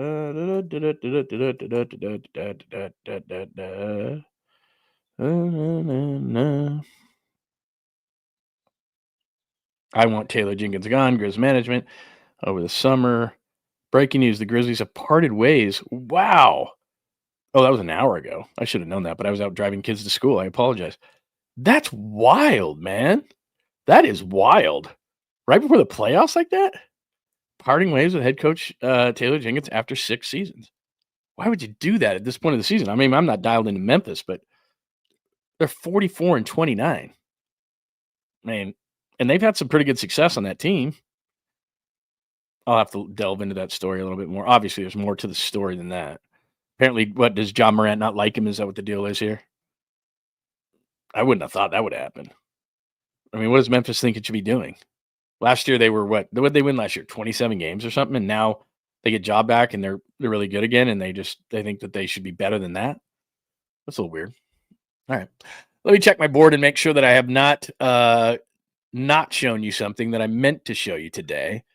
Giants wrap, Giants box, showed you that. Lineup, showed you that. Showed Will Campbell. Looks like he's 35. Don't want to draft that guy. And all of a sudden he's got 33-inch arms. That's the craziest thing I've ever seen. Trey Lance to Canada. Showed you that. Warriors schedule, NBA standings. Got that. I think that's about it. I think that's it. I think I showed you everything. I think I emptied the barrel here on this whole thing. Yeah, I think that's it. You know, the videos I showed you the craziness. I showed you Logan Webb, showed you the end of the Bulls, showed you Wilmer's home run. I think, all right, we are good to go. Great time had by all. All right, fine. You know what? If you want me to do this, that's fine. If you want me to do this, it's fine. Oh, let me do this before I get out of here. Let me make sure that we take care of my good friends, Dr. Riopel Cosmetic Surgery and Laser Center. Please go check out the website, Riopel Cosmetic Surgery and Laser Center. As I tell you, I am, and this is another great thing about the testosterone and the low T. Like, let's say I have a couple of beers, no big deal. It's not like it used to be where it's going to hang in my stomach. It's great. Your metabolism is much, much faster. You're feeling better. I'm energized. Like I said, I'm not hungover or any of those kind of things. You feel great. You go in, you take the blood test. They're like, okay, you're this amount of low. They give you that much. You feel better. You go in for one procedure, lasts you for months. You're not going every single week. If people have told you that, that's not Dr. Riopel. You go in there, you do the one quick procedure real fast. You're out of there for months, and you feel great. It is awesome. It is for low T testosterone. So if you're getting a little bit older, you're feeling sluggish, you're feeling tired, you're not exactly yourself. Maybe you're irritable, you can't lose weight, whatever the case may be. That spare tire is rocking, and you're like, what in the what? Dr. Riopel can help you out. That's what I do. I have done it for years, and he's the best. He is absolutely the best. Click on that QR code right there, and you can go straight to the website, make yourself an appointment with Dr. Riopel, and get that done. And as I said, and let me show you something real quick.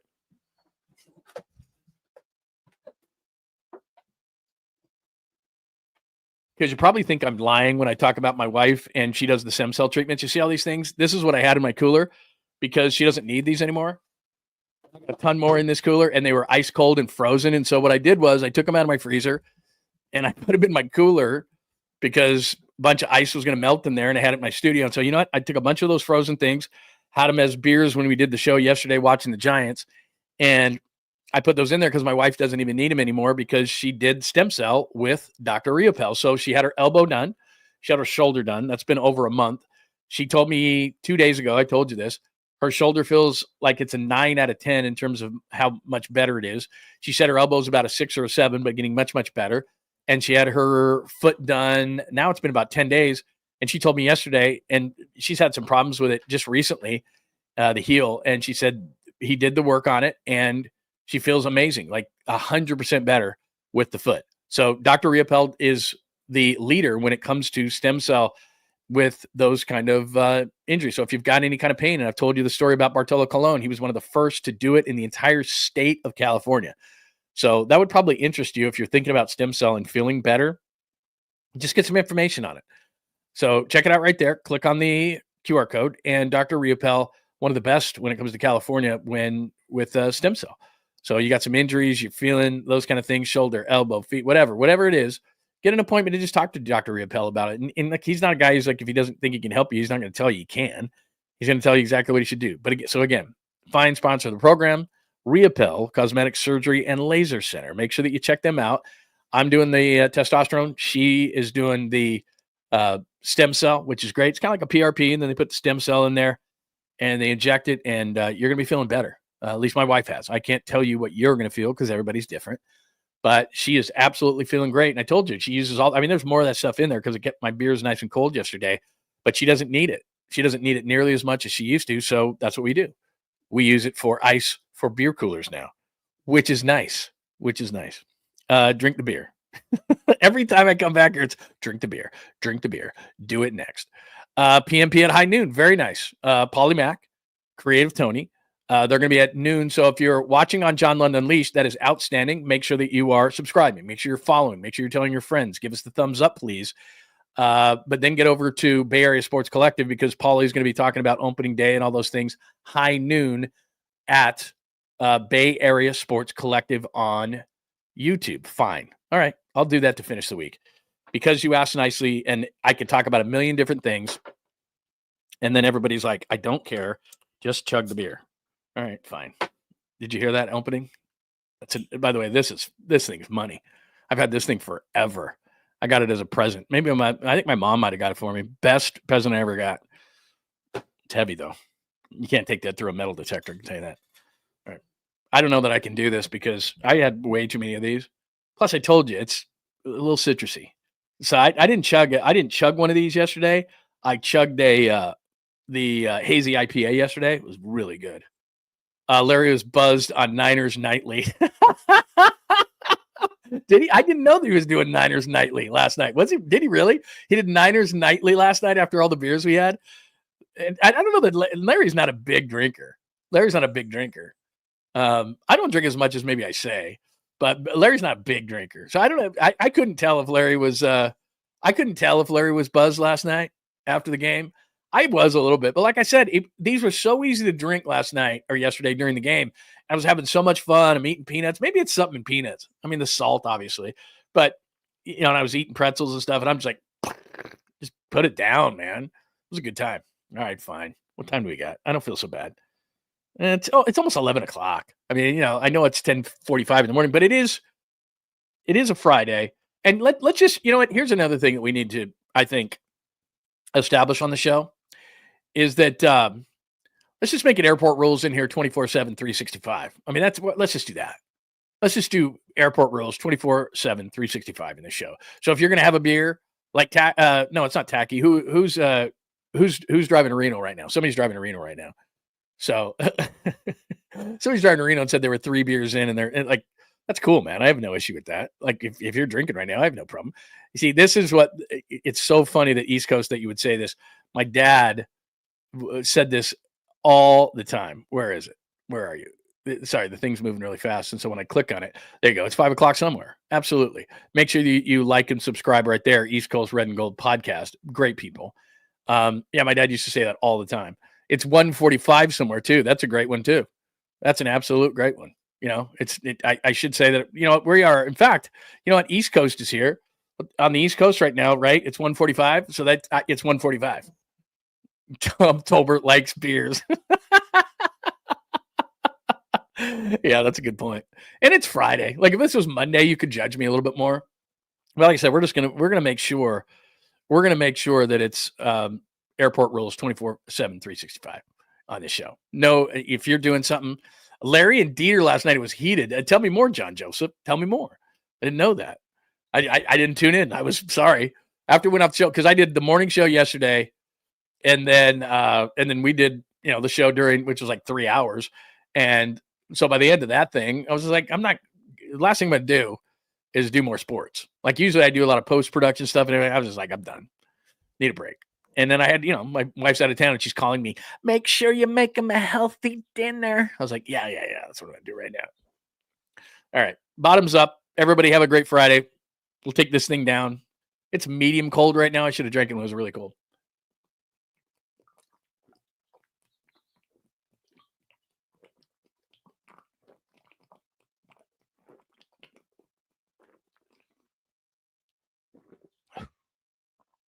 It's not easy drinking out of the bottle. I'd love to have like a pint glass like I had yesterday, because I can just take that thing down. But there you go.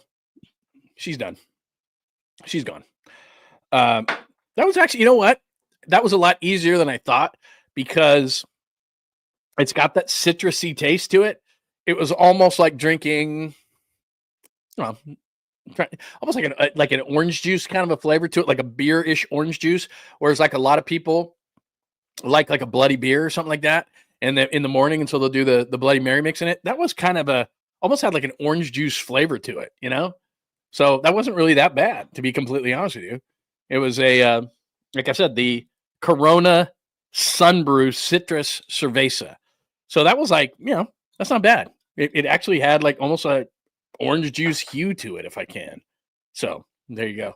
No, now I knew this was going to start something.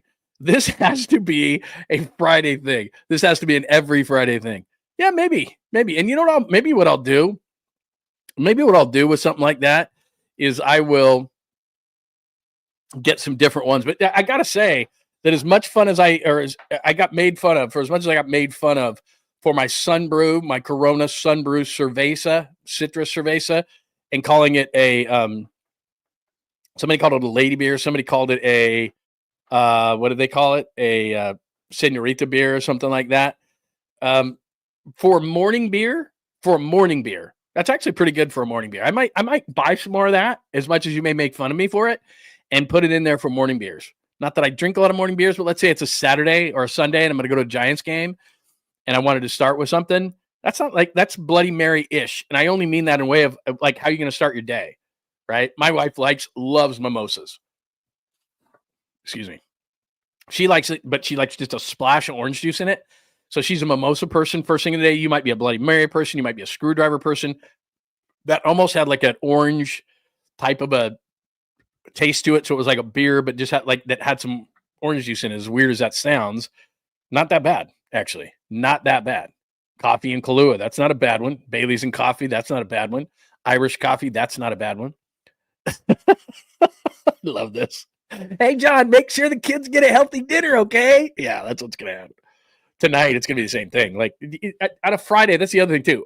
I don't want to cook I don't want to. I could barbecue tonight if they wanted to barbecue.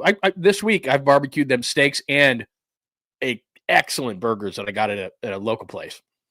So I've taken care of them even when she was in town. I'll do something, but I kind of like last night. There was no way after having that show that we had yesterday. There was no way. And then tonight it's a Friday. Like I don't want to cook on a Friday. Like no way. So I'm going to do it again. At least the thing is she's going to make fun of me. She does a lot of DoorDash. She does a lot of all that kind of stuff. I'm not going to DoorDash it. I'll go get it at the very least. I don't know if that's any good, but yeah, mimosas are great. It's just my wife is huge mimosa person. And if you put too much, if the mimosa is too orange, she gets upset. Like she wants it to be still see-through a little bit, but just a touch of orange juice. I don't know why, but she's just like, just a little bit orange. And if it comes and it's too much, she's like, bring it back. Bring it back. Too much orange juice. All right. That'll do it for me today. Very nice. A lot of fun on a Friday. You made it a lot of fun. We had obviously a little bit of a late start at 9:00 because we had to take the kids. 9:00 Pacific because we had to take the kids. Still debating what. See, now it's like another. I'm not going to do another. Although honestly, that was not bad. That was not bad. And if I did do another one, what I would do is I would put it in a pint glass because the pint glass is like. Chug a second beer. What is with you? What? Everyone's like, chug the beer. And then I do one. I feel like a monkey right now. I do one, and then you're like, do another one. I'm like, what? And if I did do another one, not that I'm going to do another one, but if I was going to do another one, I just put in a pint glass because then it's like, you can slam a pint glass. Did everybody have this in, man, I'm going way too long today.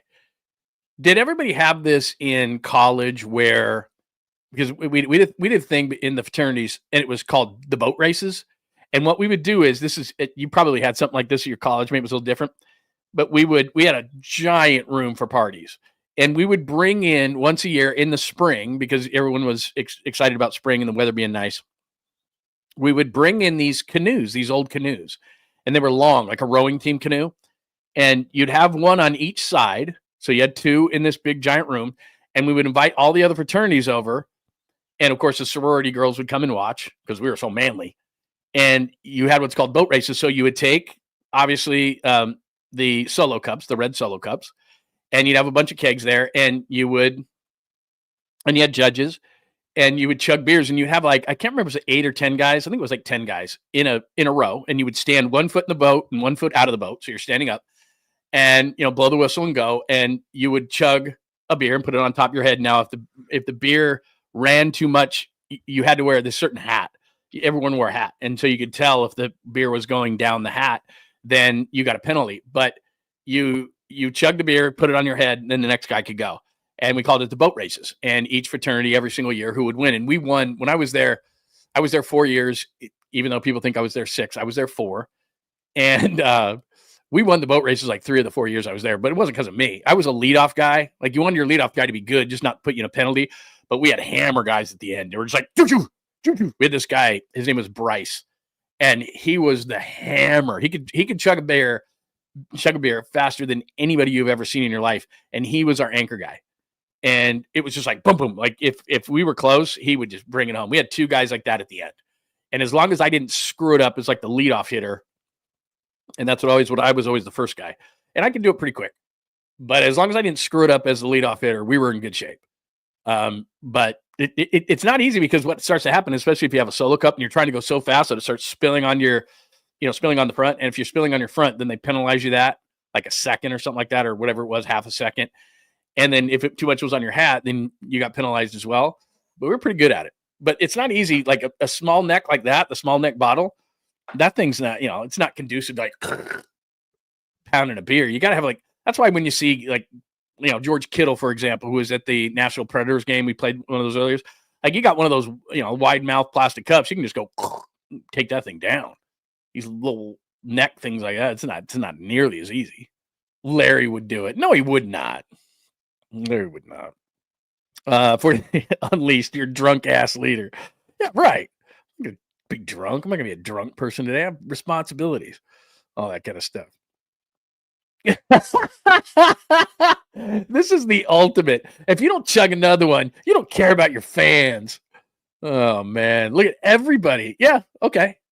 Everyone throws in a buck. I'll do it. Barbecue coffee. Yeah, hit me a super and then I'll do it. I'll go get another one. But I got to go. And this is it. Don't tell. We have a rule here. We're going to make a rule here. All right. I'll go get a pint glass. I'll go do one more. But the thing is, that's it. Like you're not getting me into another one and another one and another one and another and another. No, we're not doing that. So okay. I will cave to peer pressure only because you said if you don't care about it, if you don't do one, you don't care about your fans. So that one hurt deep. That one hit and that one hurt. There's no doubt. So I'll do it. But the deal is you chuck in a buck, you chuck in a super. I'll go get a cup or a good glass so you can see it. A cup's no good because you can't see it. But I'll go get a glass and we'll do it. But then we're done. See, and this is what really gets me too, because Mary's like, yeah, do it. It's Friday. You can do it. Where is it? He's moving fast today. Okay. I know 4 hours later, I'm going to be sitting here doing more and more and more. But because what you're thinking is, well, geez, Paulie and Tony on here for an hour. So what am I going to do? And I was going to be on with Damon at 11 o'clock, like I told you, but he had some things going on. So no worries. So I don't have anywhere to go. But I did, I have stuff to do. I'm a working person after all. After I get off the show, as crazy as this sounds, and then I turn into sales guy. I got post-production stuff to work. And again, not that you care, and not even that it's that big of a deal.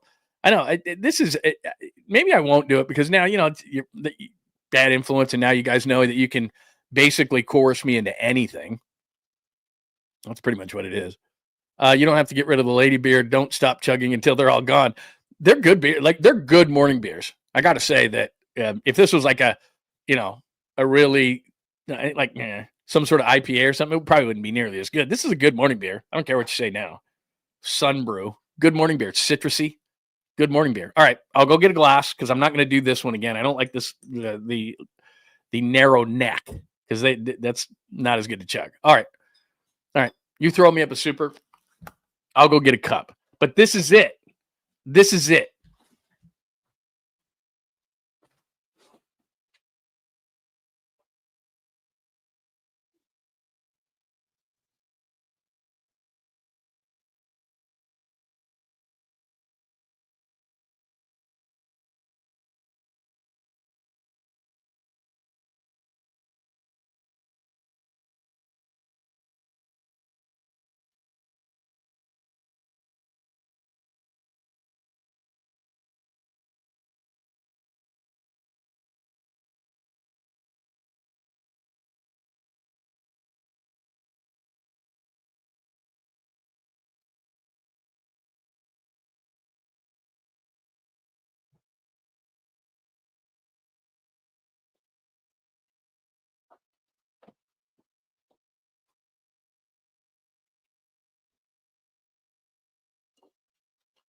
Oh, man.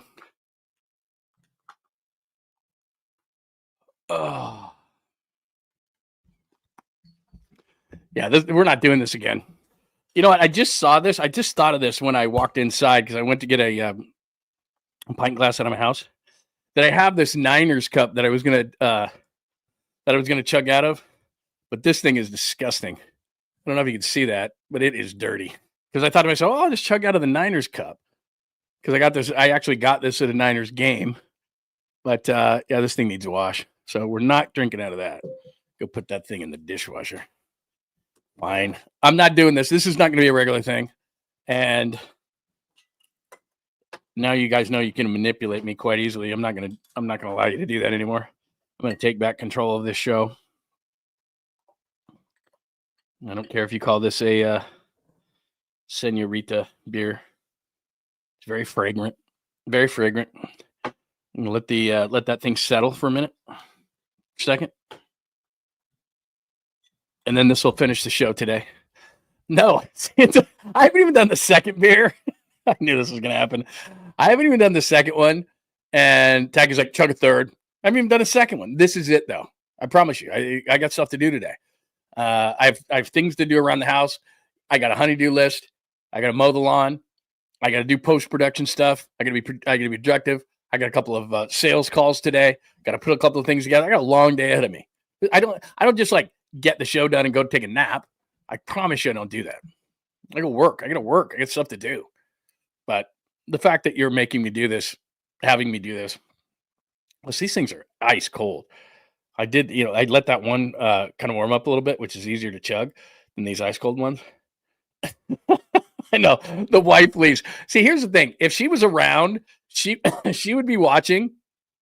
And she's like, what are you doing? Drinking beers at 10:30, 11 o'clock in the morning. Like, she would be the conscience of the show. She'd be the conscience of the show. And so she wouldn't allow me to do this. And she would pop in and go, what's wrong with you people? Why are you making him do this? But, we started this yesterday. It's all because of the bottom of the pint show. Everyone's like, well, they were just sucking down beers the whole time. And this is great. But this is it. This is it. We're not doing a third. We're not, because I got work to do after this. Look, Caesar's the only one to come through. Caesar's my friend. Come on now. You're manipulating me. And you're not paying me for my work here. All right. Let's see. I'm going to chug one. Okay. So if you do, if you can do it, and I'm not saying, maybe you're in a cubicle, maybe you're working. Like I said, I got tons of stuff to do, but you have manipulated me into a second. There will not be a third today. Not that I couldn't. It's just I do have work to do. I promise you I do. I have work to do. And I'm going to be honest, I wasn't feeling great this morning. There was, like when I said, the only reason I brought that thing out was because people were giving me grief about it. And for people who didn't tune into in the show yesterday, I just wanted to show people the beers that we were drinking, the bottom of the pint show. So, and remember, tune into Polly. By the way, if you're new, you're like, what is going on in this room? So it's John Lund Unleashed. Thanks for joining us. Please make sure that you're subscribed on YouTube, that you're watching maybe right now on X going, this is a silly show, at John Lund Radio. You're watching on Instagram going, this guy's not a professional, on Instagram. You're watching on LinkedIn. I should probably shut the LinkedIn one down because it's all a bunch of professionals going, yeah, maybe, I like this show. Maybe, oh my God, is this guy drunk or what? So yeah, probably should have shut the LinkedIn one a long time ago. I thought it was just us hanging out in the YouTube room, but now it's not. It's all these other people I keep forgetting. I keep forgetting people. Yeah, they're on LinkedIn going, oh, this guy's a professional. We were thinking about hiring him. We're not going to hire this guy. Look at him. He's drinking at 10:30 in the morning. I forgot about that. I got to take the LinkedIn thing off of this thing. I haven't even done the second one. And Tacky's asking me to do a third one. Love of God. That's my own fault. I've created this monster. It's me. It's on me. Let me just warm this up really quickly. All right. Have a good weekend. I'm out. That according to Mr. Light the Beam. All right, this is it. Let me just, I'm going to sip this real quick, just how cold it is. It's not that bad. I can take it down. I mean, it's a little cold. I would like it to be a little bit warmer, but it is. Is Tacky on his sixth one at like 10:45? No, I do. He keeps bringing up that he has work to do. I have work to do. I'm not going to just drink this last beer and then shut it down. I do have a couch right here. I can take a nap, but I got a million things to do. I got people to see, places to go, and I got to get the podcast up. I got to do a couple of shorts here. I got to write a story today. So yeah, I got a lot of things to do. We'll probably hit up some Giant stuff after that first. So I got to get something up at johnlundunleashed.com. So all that kind of stuff. You're the man. Look at 49ers faithful coming through. You are the man. Boy, I will say this. Everybody is really good at manipulating the host. Everybody is really good at manipulating the host, from making fun of me to, making fun of the beer I'm drinking, making fun of the. You're going to go out and buy these. So, Corona should really give me a couple of bucks here for doing this. Thanks to Caesar. Thanks to Tacky. Even though I'm on my second, he's saying chug a fourth. And thanks to my good friend, 49ers Faithful. I appreciate you guys backing me so that at least we can have a financial element to me chugging beers and then having to sober up until I do tons of work. And I do know this because I called my wife before the show. She is in Palm Springs. They're doing like a spa day today. So the last thing she's going to do, like, oh, I want to relax. She's not tuning into this stuff. There's no doubt. There's no chance that she's doing that. No, I did not have Zima yesterday. By the way, the fact that we're going with a Zima, and I know you were there, Anthony, yesterday. You were in the room for Bottom of the Pint yesterday. No, okay, all right, fine. No, I was just kind of, what I was doing was buying myself some time because this beer it's freezing cold. Like right now, it's freezing cold. I was hoping it might get to a little room temperature a little bit more just to be easier to chug. But what the hell, man. All right, here's to you. Here's Happy Friday. Oops, wait a minute. I'm not even on the board here. Hello. You're like, could we see it? There we go. Here's to you. By the way, here's to 100 episodes. Let's do that. Here's to 100 episodes. Thank you. And I mean this in the bottom of my heart. Thank you for making this a great community. Thanks for growing the show. We're over 5,000 subscribers. I really appreciate it. We're only a few months into this thing, and we're having a great time with it. So make sure you're subscribed. John Lund Unleashed. Tell all your friends. Give us that thumbs up, please. It's really important for the algorithm. Please hit that up. Keep those alerts on. If there's any kind of trade or breaking news over the weekend, we will make sure we are back. We will be back tomorrow at 10 a.m. Pacific time as well. Bay Area Sports Collective, Paulie Mac, and Creative Tony at noon today. Tell them to chug some beers. Tell them what I did. And it'll be noon for them, so they got to chug some beers. Bay Area Sports Collective, thanks for watching on Twitch. Thanks for watching on X at John Lund Radio, Instagram at John Lund Radio, Facebook, if you hit me up there, John Lund Unleashed, LinkedIn. I'm sorry. I know you people are professional and you're actually wearing suits and you're sitting at work and you're actually grinding and you're going, why is this guy drinking beer all day? Sorry for that. Please don't judge me. Have a great day. Cheers. Salute to over 5,000 subscribers and 100 episodes. And I couldn't have done it without you. And we're just getting started. Thank you so much.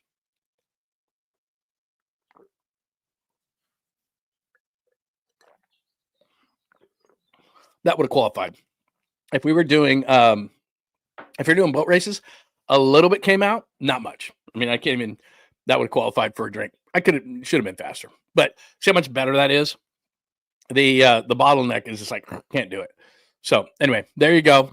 A little bit, that wouldn't have been too much. I would not have gotten penalized on that drink. All right, everybody have a great day. Oh, look who's decided to come at the end of the show, the dog. The dog's back like, yeah, I'm kind of bored. I got nothing to do. Hey, come here.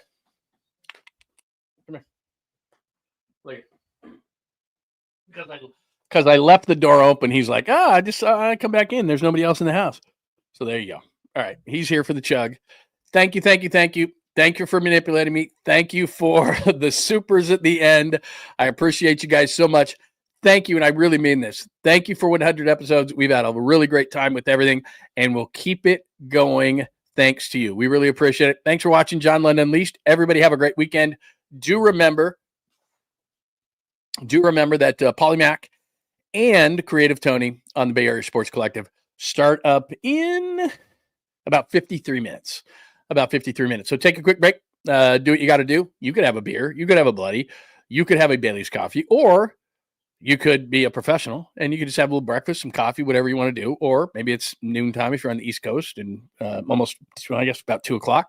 So you can just give yourself a little bit of time and then check out Creative Tony and Polly Mac for the Bay Area Sports Collective. Everybody have a great weekend. We will see you tomorrow, unless news breaks. We will see you tomorrow at 10 a.m.